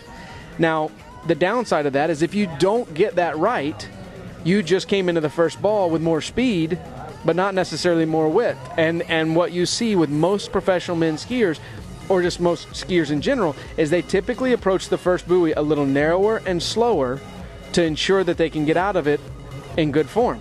Nate Smith does not do that. He goes hard. Yeah, and he hasn't really done it wrong many times so far in his career. Here we go, 39 off for Daniel Edvarco. He just ran it, as Freddie said, behind the Nautique in the last round. And going down around 3-ball, 2.5 at 39 for Daniel. Going down around 3, great skiing by the young Czech. Just a tough order to go ski, run 39 behind one boat, then you got somebody saying, now do it behind another boat, regardless of what boat it is. Right. Not putting it on a boat. No, of course not. In that time frame, in that span, to go and run 39 twice in a row, tough stuff. It was, and I saw it 2-ball. When he finished the turn and he started into his lean, he left his hips just a little bit behind him. And when he released into the third buoy, he didn't correct that. His hips, as he came into that third buoy, were a little bit back. And as he came around, when the tip of the ski started to bite in, because the hips were back, the tip doesn't bite in until late. So he's 3/4 of the way through the turn before that tip really settles in, and when it does, it sets in hard and wants to stop, and then you could just kind of see he got broken over. and we're nitpicking and looking this at a microscope in slow motion and everything else. But tremendous skiing by Daniel. He's had a great weekend. And his day's not technically done yet. Technically not done. You're right. Nate's got to go to work. You see him getting up behind the boat. He is behind the nautique, and he has got to get a full 3 buoys. He is capable by all means, but let's just check it out before we count our chickens. Around 2, over to 3. Can he get around it? Yes, he can. Through the wakes. Okay, now technically he's moving on to the next round. He just sent Daniel to the showers. We had to go through that. And he gets around all 6. And he is moving on. Nate Smith moves on to the super final here. And he will have the option to try 41. You never know if he will. I don't know. He's already been into 41 today with a 3.5. Does he want to get another shot? It's his call. He's coming back down the lake anyway. Yeah, he may want to look at it from this end. If you'll recall, he did a gate shot from our left side this morning. Yes. Now, instead of the 32 off start, it's a 35 off start. So they're actually going to be coming back from the other end. He may want to just take a look at this. He may not worry about it, but it wouldn't surprise me to see him just come in and kind of do a gate and 1, just so that he can say, hey, I've seen it now from that end. And when I get in this final pairing against either Will or Freddie, and I expect it to be a 41 off showdown, I know what to see from this end. Well, here's what we know right now. Nate Smith is in the super final, and he's going to be facing a British water skier. Mm-hmm. And here we go. Is he going to take a shot at it? Yes, he is, Freddie. Yeah. Taking a shot at 41, Nate Smith, just to get an idea of what it looks like. Beautiful turn out of 1. Beautiful. Wow. Over to 2. This is... You're kidding me, right? Over to 3. Around 4. Goodness.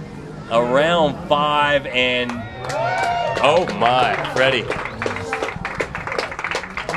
Why not? Yeah, well, and there you see him ski in, that is just literally the level that he's skiing at. And good confidence booster for that super final, for sure. Absolutely, and unfortunately for Will and Freddie, Nate being the highest seed, I can assure you he will go into this final round and choose that correct craft, regardless if he's going out first or second, because that was, yesterday when he ran 4.5 at the 41, he ran it.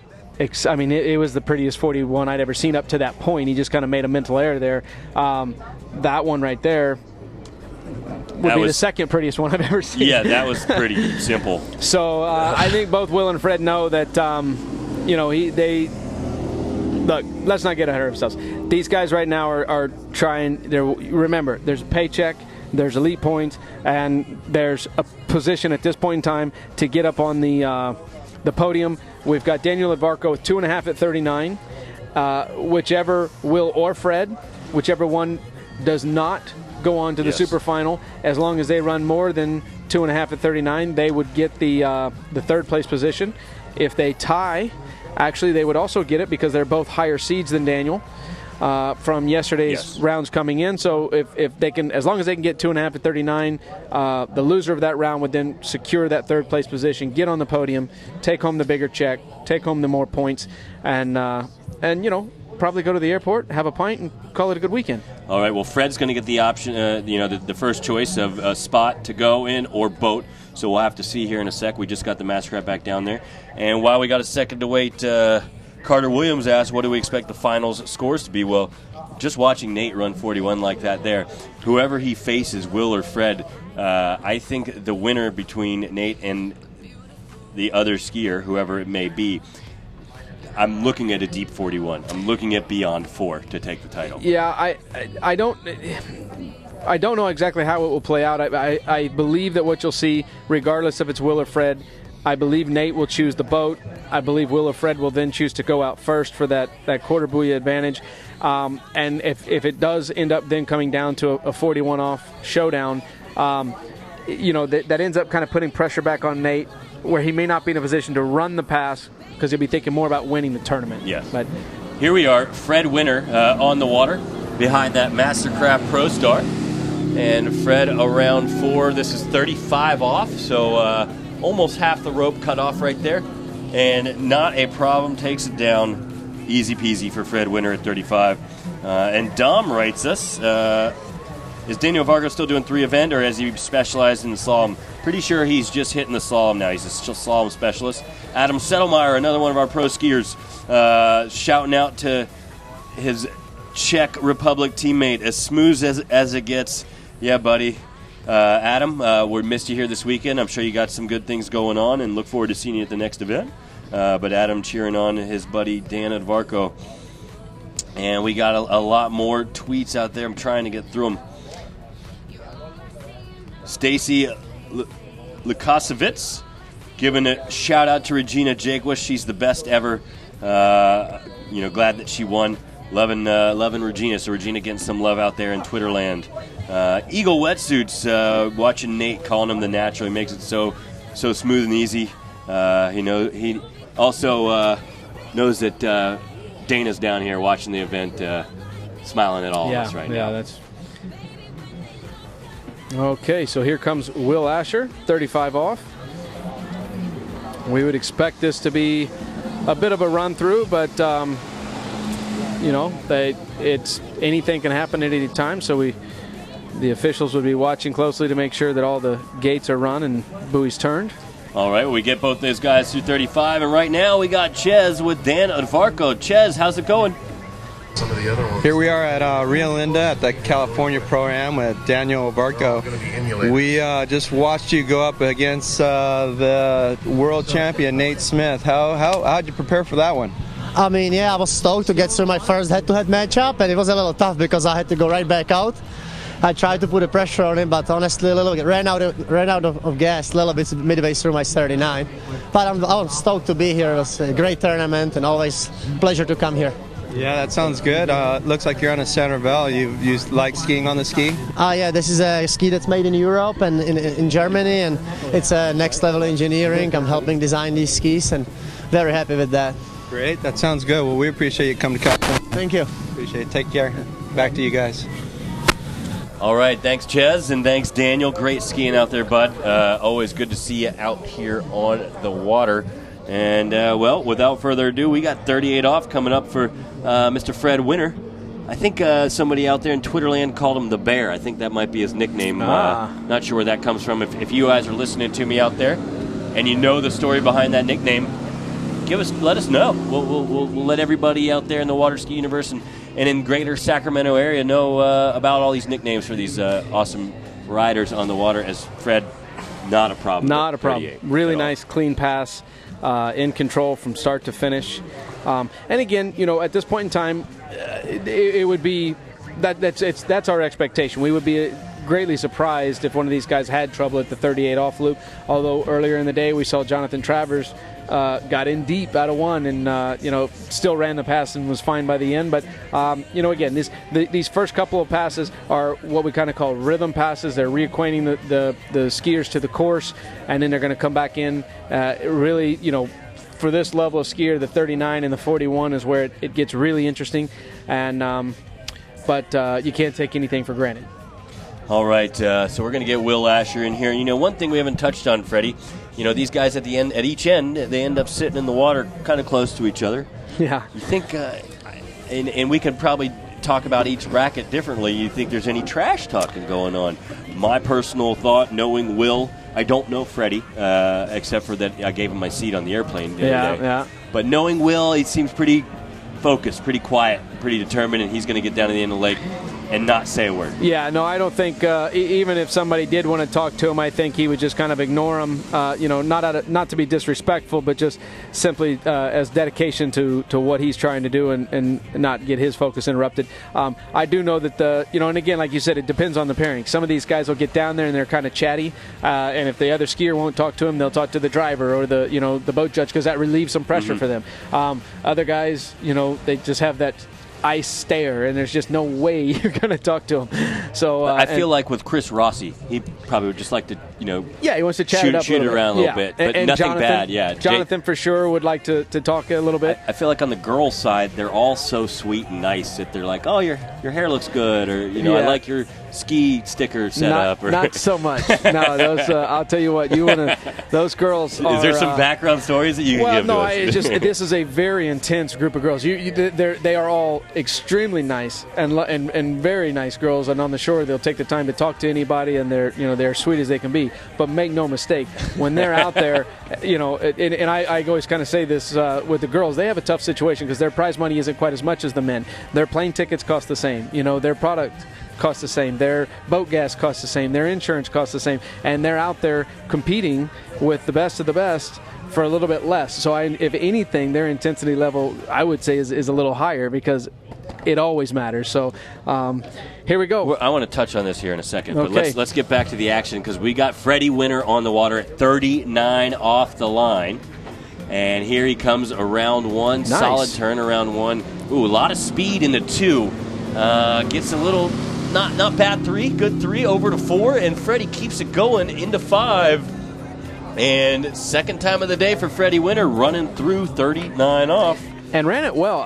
Tad, I've seen here a couple of times, here at the third buoy, there just tends to be just a little bit of a bump here. Daniel Edvarco went down there. I thought I saw it a little bit there. And if you watch Freddie ski here, when he turns to the third buoy, you're going to see just a little bit of a disruption in the tip, I think. Hopefully we'll see it from this angle right there. Yeah. You see that little bump? And he handled it exceptionally well. It didn't bother him at all. But, I think that might have been, we were talking about, I made the comment that Daniel ski, I kind of saw it stop and he got pulled over the front.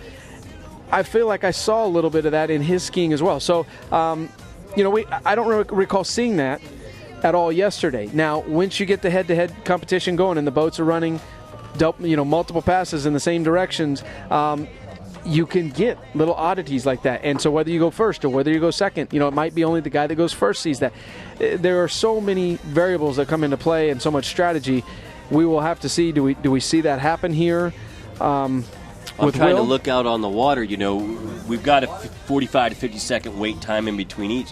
But I'm wondering, are we getting some kick somewhere? I mean, this water is basically flattened out. But it sure looks flat from here. There's minute bumps that's not even worth talking about. But, maybe I'm wondering if something is happening right here as we see Will.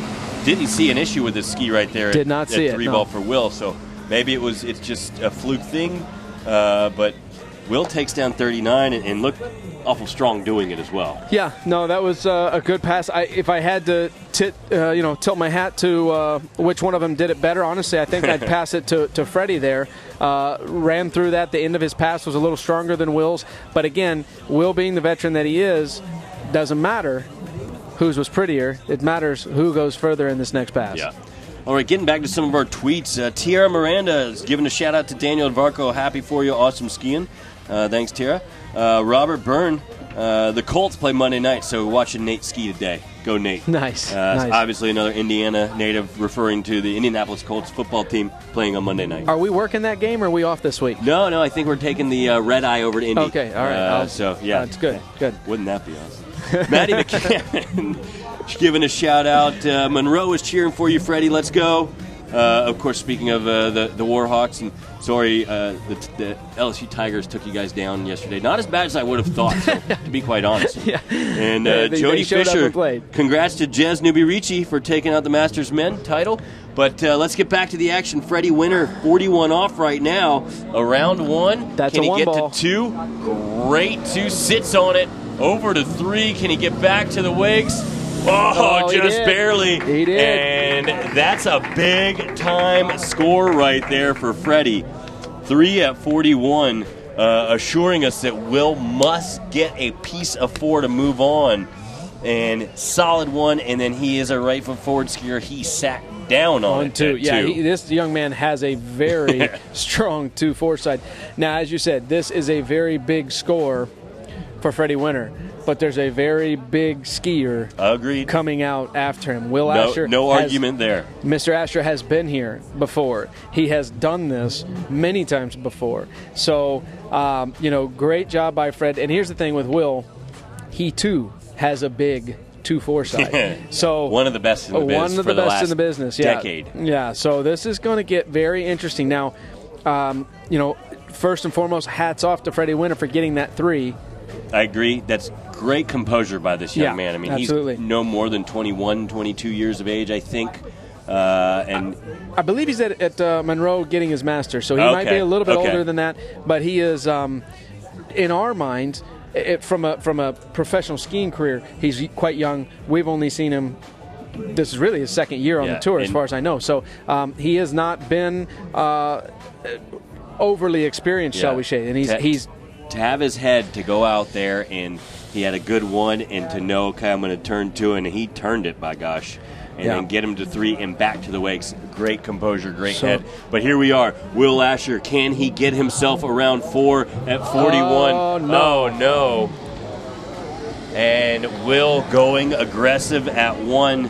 And unfortunate for him, as we see the replay, he knew he had to get to 4, so you got to go for it. You can't lay up at 1 ball, and he went for it, and unfortunate going down. Well, the interesting thing there is that to get to 4, from my vantage point, and I was not watching the monitor. I'm actually watching on the lake. He came up short into 1.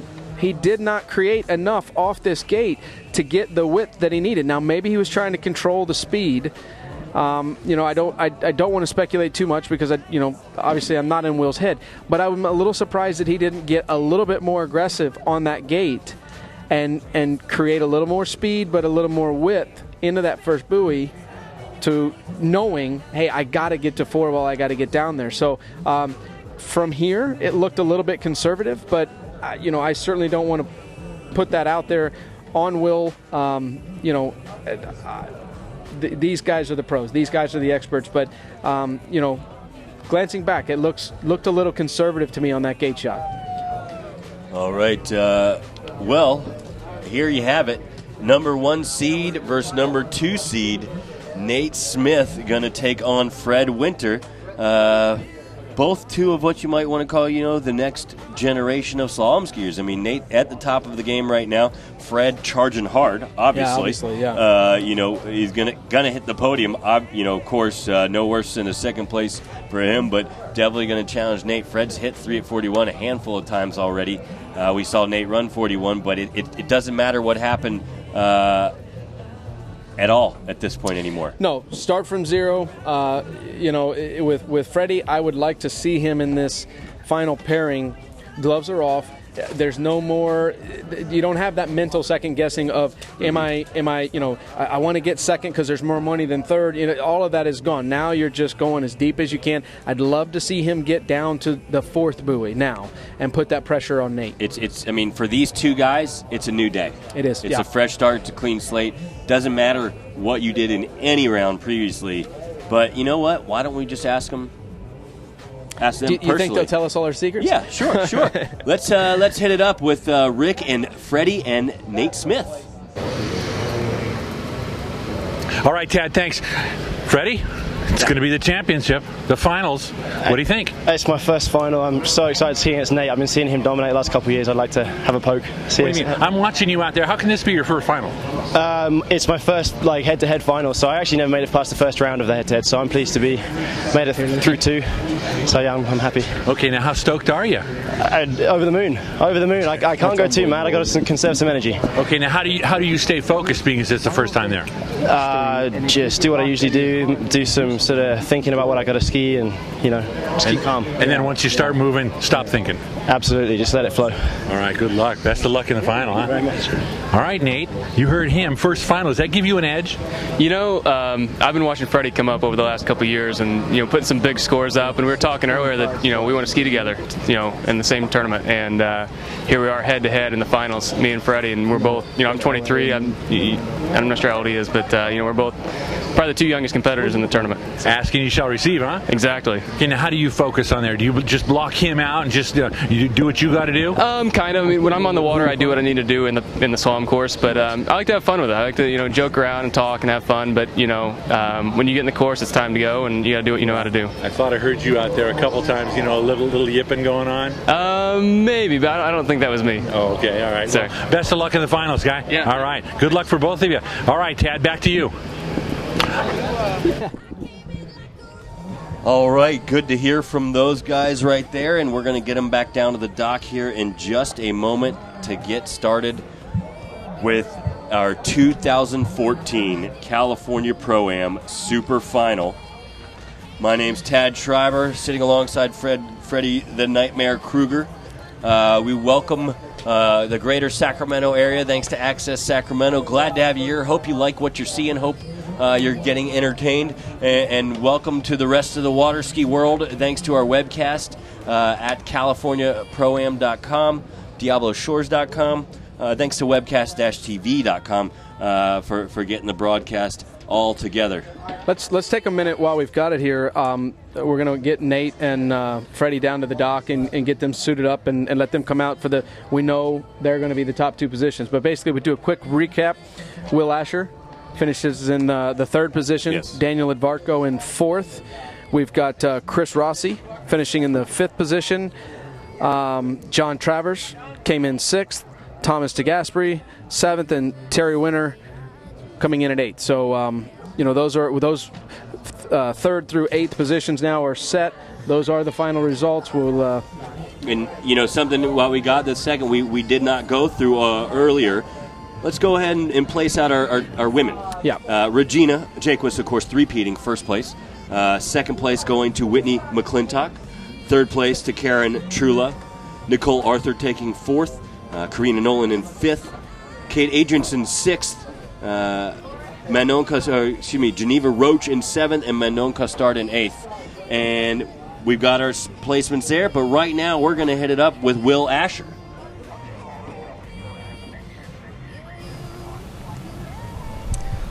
I'm here with Will Asher. Will, you just got off the water with a score of 1/2 at 41. I know that's not the score you wanted, but you really did have a good weekend. Yeah, I had a great weekend. The competition is so tough right now. I mean, just to make it into the top 8 was unbelievable. And just to be back here at California Pro-Am, it's just unreal. It's a great event. Now you were skiing against your countryman, Freddie Winter. You want to say anything about Freddie?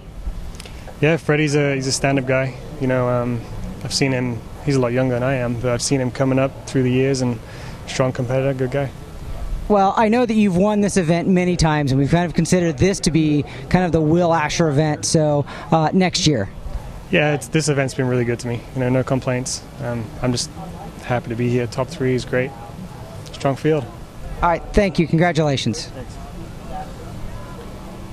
All right. Well, thank you, Mr. Horton, and thanks, Will. Will, great skiing, buddy. Always good to see you out there and really charging it till the end. But we must keep going. The waters here at Belacqua Lakes have been amazing all weekend and glassed out. That wind we saw earlier, out the window. Out the window. Gone. So, Nate Smith, Freddie Winter coming out, our final two. What do you think? Again, Nate Smith is going to have the choice to either choose boat, or does he want to come out first or second?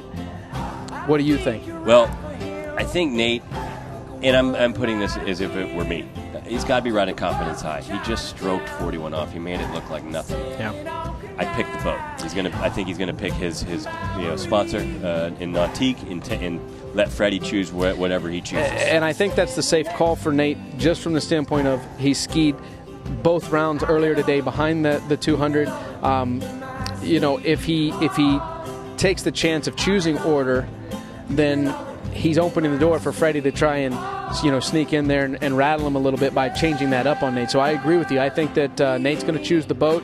With that being said, if I'm Freddie Winter, I think I want to come out before Nate Smith. I don't think I want to have to follow him up. I don't want to let him set that bar. Yeah, I think I set the bar and hope that the Nate might make a mistake on his gauge or setting up for the first buoy or something like that might open that door and get in there. And I'm not trying to take anything away from Freddie, but if we look at the history, Nate Smith has been the dominant skier. If we look at the way he skied this weekend, he is on the top of his game. You can't argue with that. I mean, he's got a 4.5, a 5. He ran 41. Yeah. Not taking anything away from Freddie. Freddie's hit 3 a handful of times, and I think three times now. Yeah. Pointed his ski at 4. And I know for a fact Freddie's, I believe, 5 of 41 is his best in a tournament. He's probably run it, I would imagine, in practice. So he is capable as well.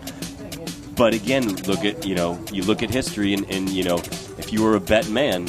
Well, that's exactly when when you sit down and, if we were Vegas and we had to sit down and make the odds, Nate Smith is the odds favorite here.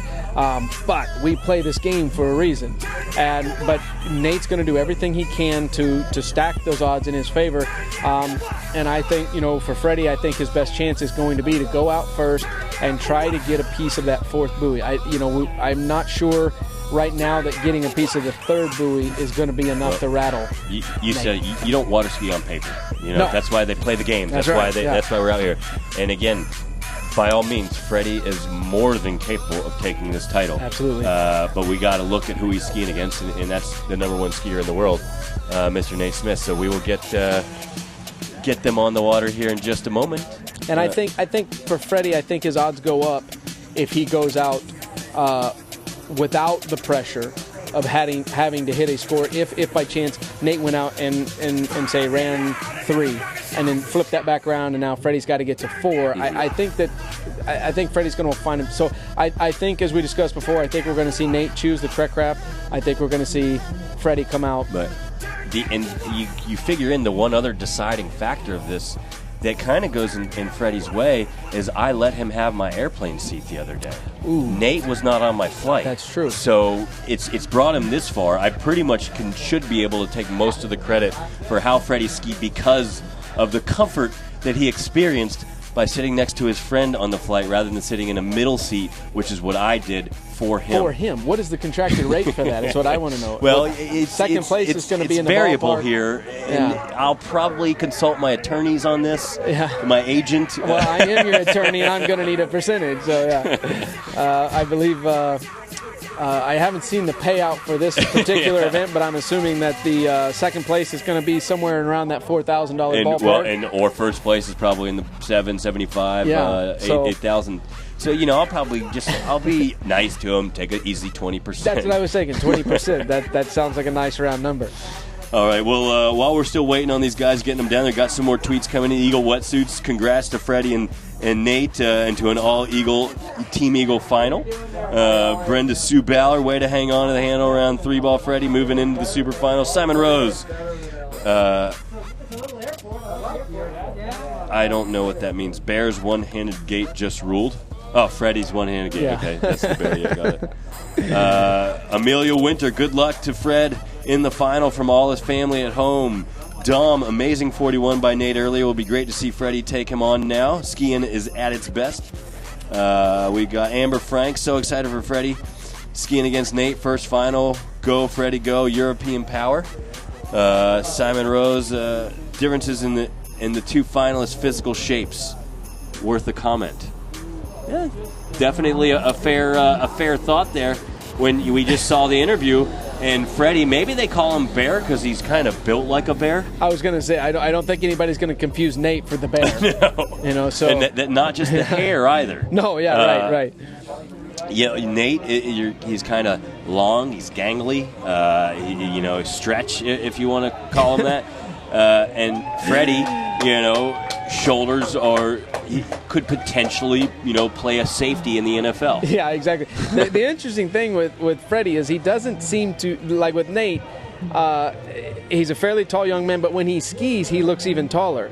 With Freddie, on land, he's a specimen. He's a big guy.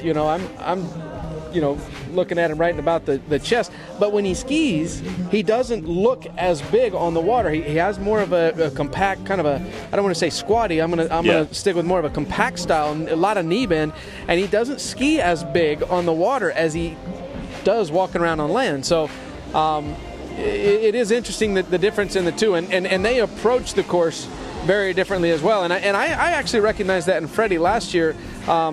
When we left, I was telling Karen, I said, I'm pretty impressed with this young man, and he's got his own identity. He's doing it his own way. He's not trying to clone in and be Nate Smith or Chris Rossi or whatever. He has his own style, and he's developing it, and he's doing it himself.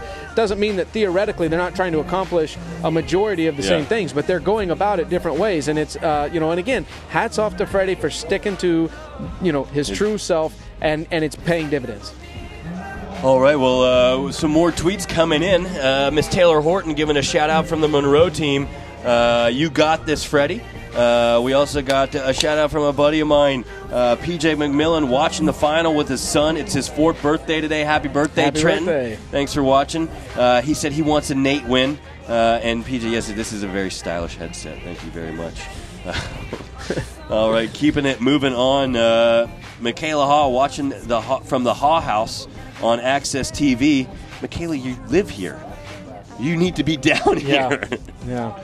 All right, but here we go. Freddie, the super final. And I'd like to say we called it, but Freddie Winter first out on the water. I don't know how that all panned out, how it made it that way, but this is what we have, and he's behind the Mastercraft, and he's too. behind the Mastercraft. So this is what we expected to see. And I believe 35 off still start. 12-meter line. That's right, 12 full meters of rope. Half a meter of extra rope compared to the pylon to the buoy width. It's 11.5 meters from the pylon out to the buoy.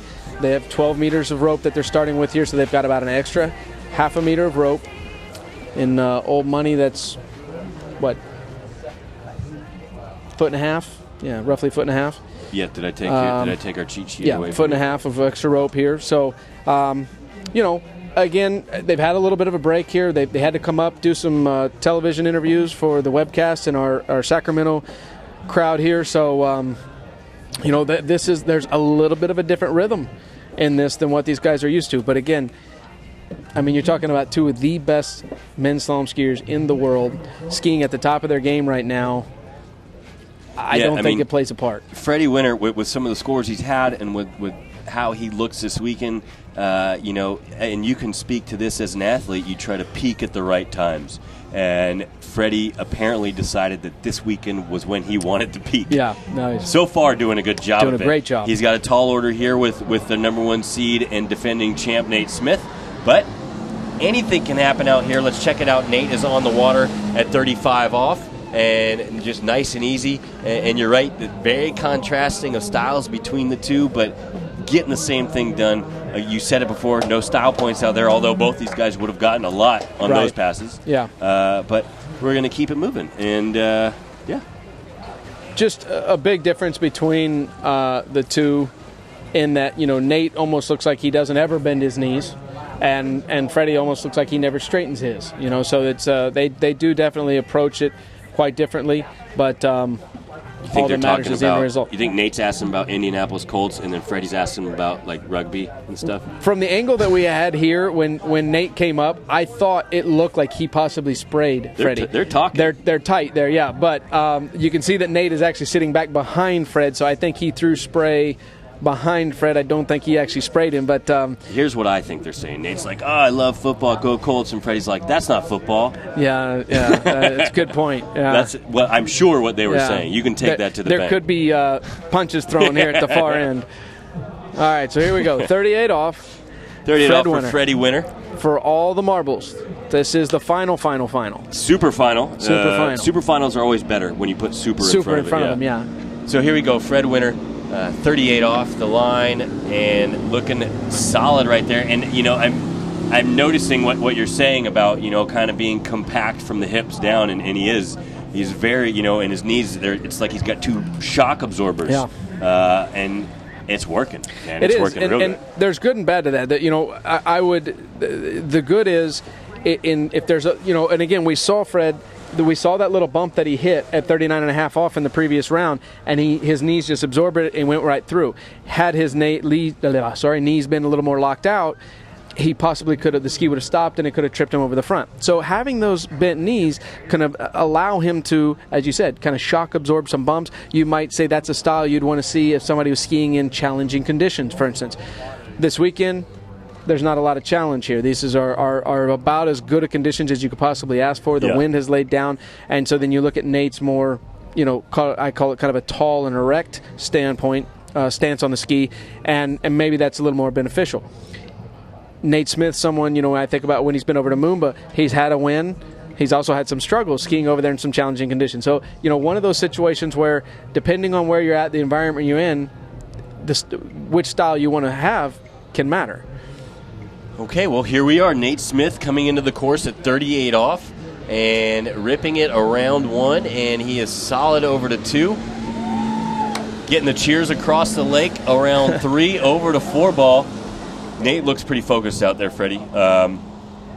Not that Freddie Winter doesn't either, but Nate's, we can see when he's coming to 4 this direction, you can see his eyes, you can see his facial expression, and he's not playing. No, and this young man doesn't play. He is very competitive. A very quick story about Nate, and this was all in good fun, but my nephew skied at the U.S. Nationals, and the open men were right behind them, and so my nephew was getting in the water at the dock, and Nate was standing right behind him, and my sister took a picture and put it on Facebook and made the comment that her son was skiing at 15 miles an hour. It said, my son can't run 41, but he runs 15 mile an hour, and Nate can't do that. Well, the following week, there was Nate Smith with a video, and he was running 15 mile an hour, and it was in response to that. And I say, obviously we laugh, it's in jest. It's not like he was being competitive with my nephew, but it was this idea with Nate that somebody put out there, he can't run 15 mile an hour. I assure you, in his mind, he said, "Oh, watch this," and this young man is focused. He always wants to compete. So does Freddie. We'll have to see who gets it done. All right, here comes the Brit, Freddie Winter. He's got heaps of support hitting us on the Twitter feed. All of Great Britain is behind him right now. Can they send the vibes to get a good score? Can he get through 39? Looking solid at 4. And can he maintain over to 5? Yes, he can. And Freddie Winter through 39 for the 3rd time today. That's right, he's run 39 every round today. You've got my paper. And yesterday. So that's 5 total. Yeah, 39s run in 2 days. 5 for 5 is a pretty good average. 5 for 5. Yeah, if you're gonna do it, you might as well do it. And looks good doing it. He's not, these aren't, never got in trouble, never got heated, never got rushed. No, he's skiing well, and I think that Nate's now got to follow it up. He's got to do do the work. But I think that a pass like that can give Fred a little bit of confidence to come back and really attack that 41. He is skiing very well. And he has got to be thinking, look, it's my weekend. Yeah. This is my time. Why not me? Why not now? Well, and how many opportunities? How many opportunities are you going to get to go through these bracket-like situations and get yourself? And if you're going to be here, who else would you rather beat than Nate Smith and really own that title? To be the best, you got to be the best. That's right. All right, well, here we go. Nate Smith, he must follow this up. He must run 39 off. Let's check out 1 ball right here. Over to 2. Nate in the game, coming into 3. Going through his keys right now at 4. Hearing the screams around 5. All right, Nate Smith, no pushover. Not going to give it up. He shampooed it. Rinse and repeat. Rinse and repeat. There's just no way around it.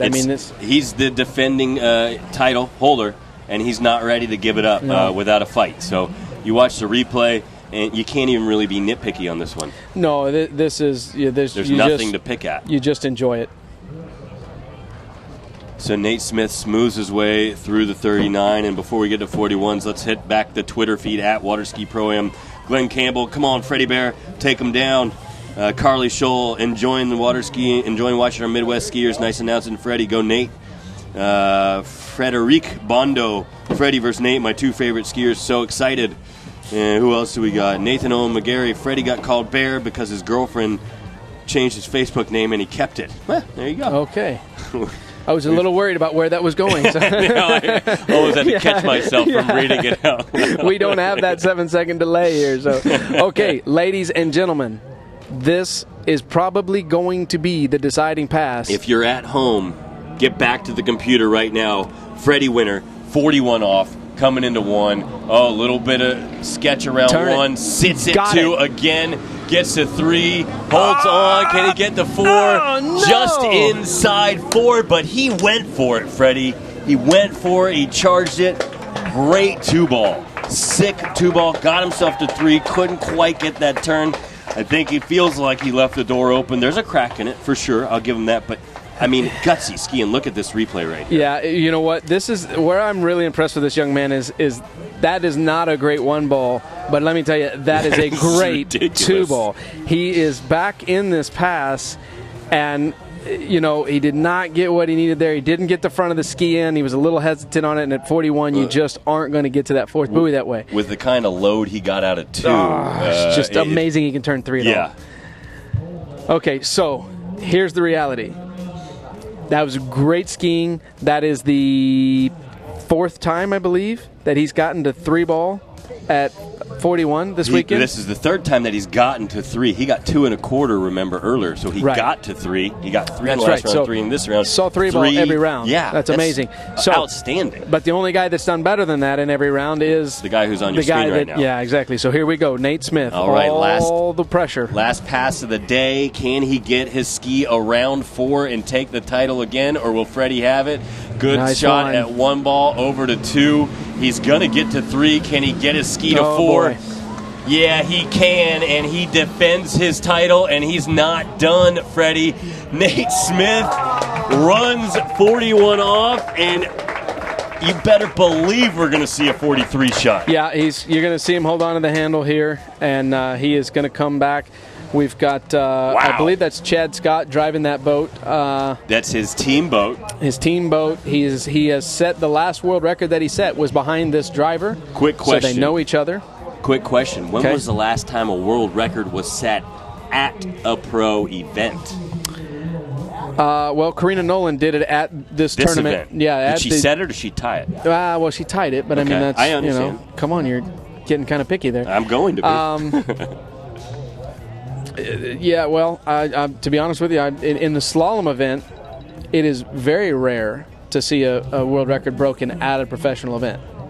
Extremely rare. That's typically done only at record tournaments in the slalom event. So, all right, here we go. All right, the record, time I wasted. believe, is 2 1/4? 2.5? 2.5, I think. I believe 2.5. 2.5 at 43 is the world record. This is a world record shot. Sacramento, you're getting to see something that does not happen that often around 1 and goes down around 1, but he is your champ, defends his title.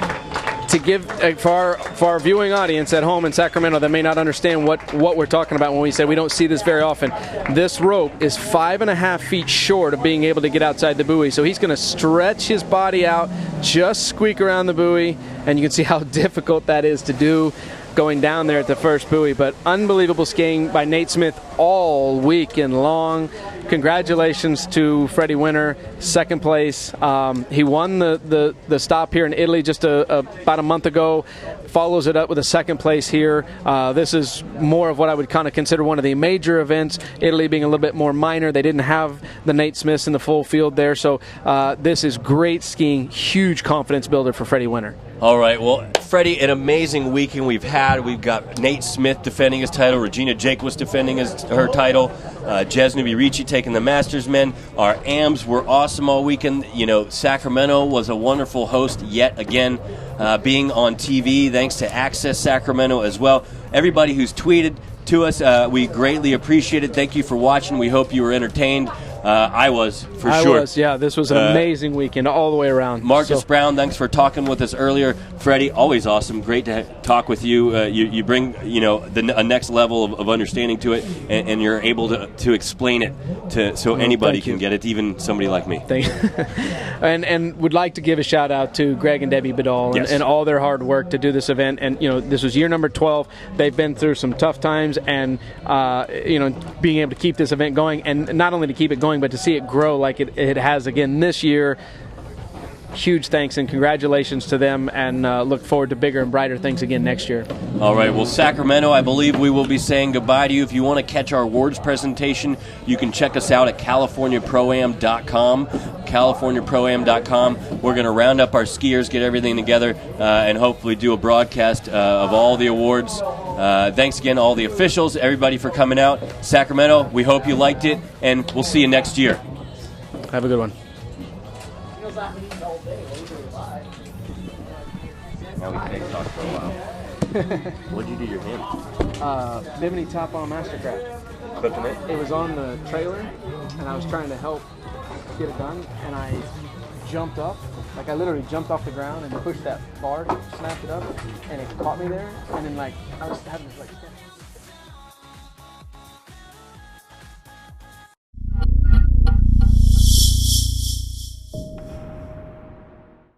Standing as the absolute and undisputed ruler, the Ski Nautique 200 closed bow upholds a reputation built by the rich history of ski nautique boats that have come before it.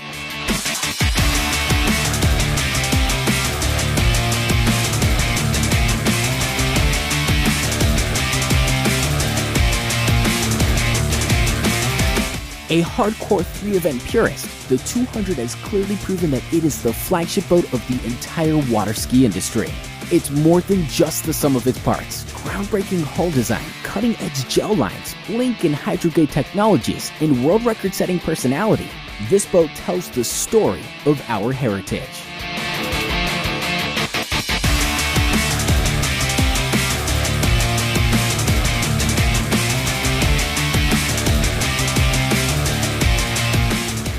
The 200 is the perfect blend of a rich and decorated history of all things nautique.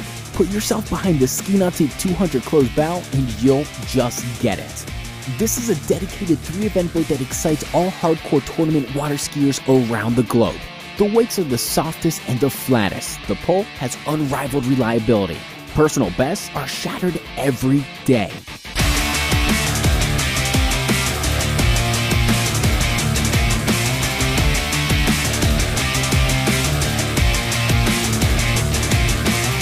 An unprecedented 17 world records have been set.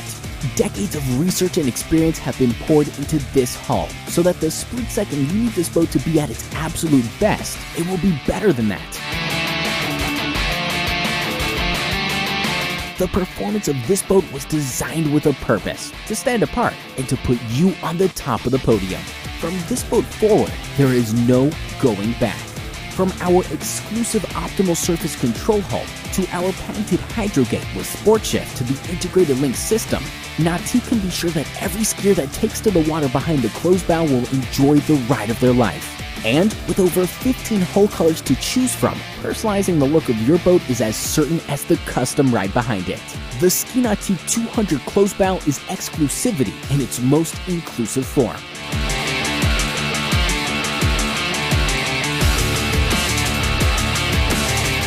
In the years past, the words spacious and storage couldn't coexist with the words closed bow.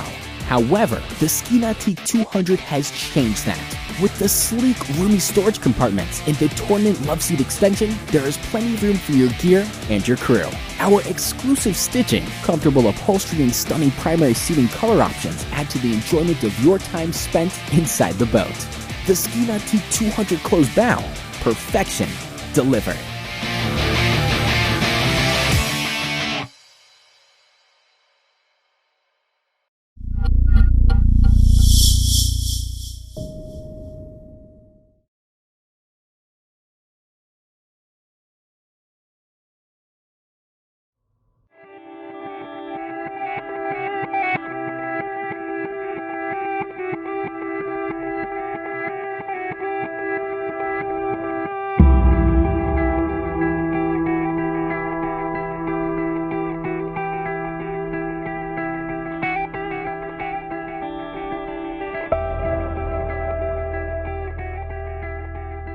You could spend 2 weeks changing the bottom of the boat and get all into it and like super emotionally attached to this whole thing. Flip it over, rig it up, go run it, and in 3 wake crossings, I know if it's, good or not. And 9.9 times out of 10, it's not much better. That's when the passion kicks in. Instead of going home and forgetting about it for the weekend, that's when the wheels start turning even faster. And I think the passion at the end of the day is what really allowed us to overcome the challenges that we're facing. It's passion that gets it done.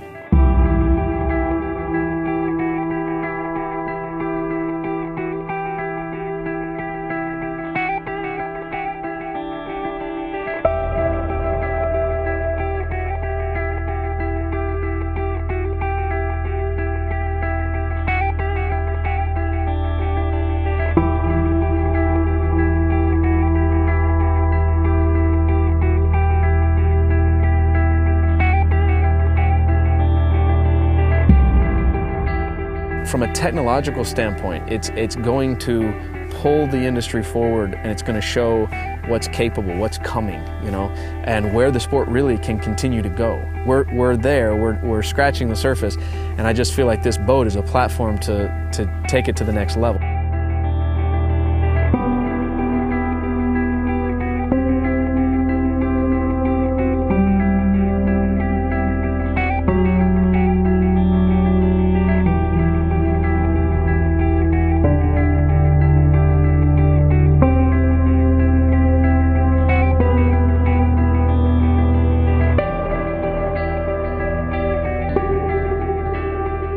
When Mastercraft redesigned the 190, 197 back in the early 2000s, I don't have the exact number, but I know that development process was over 2 years, and I think that's just what it takes.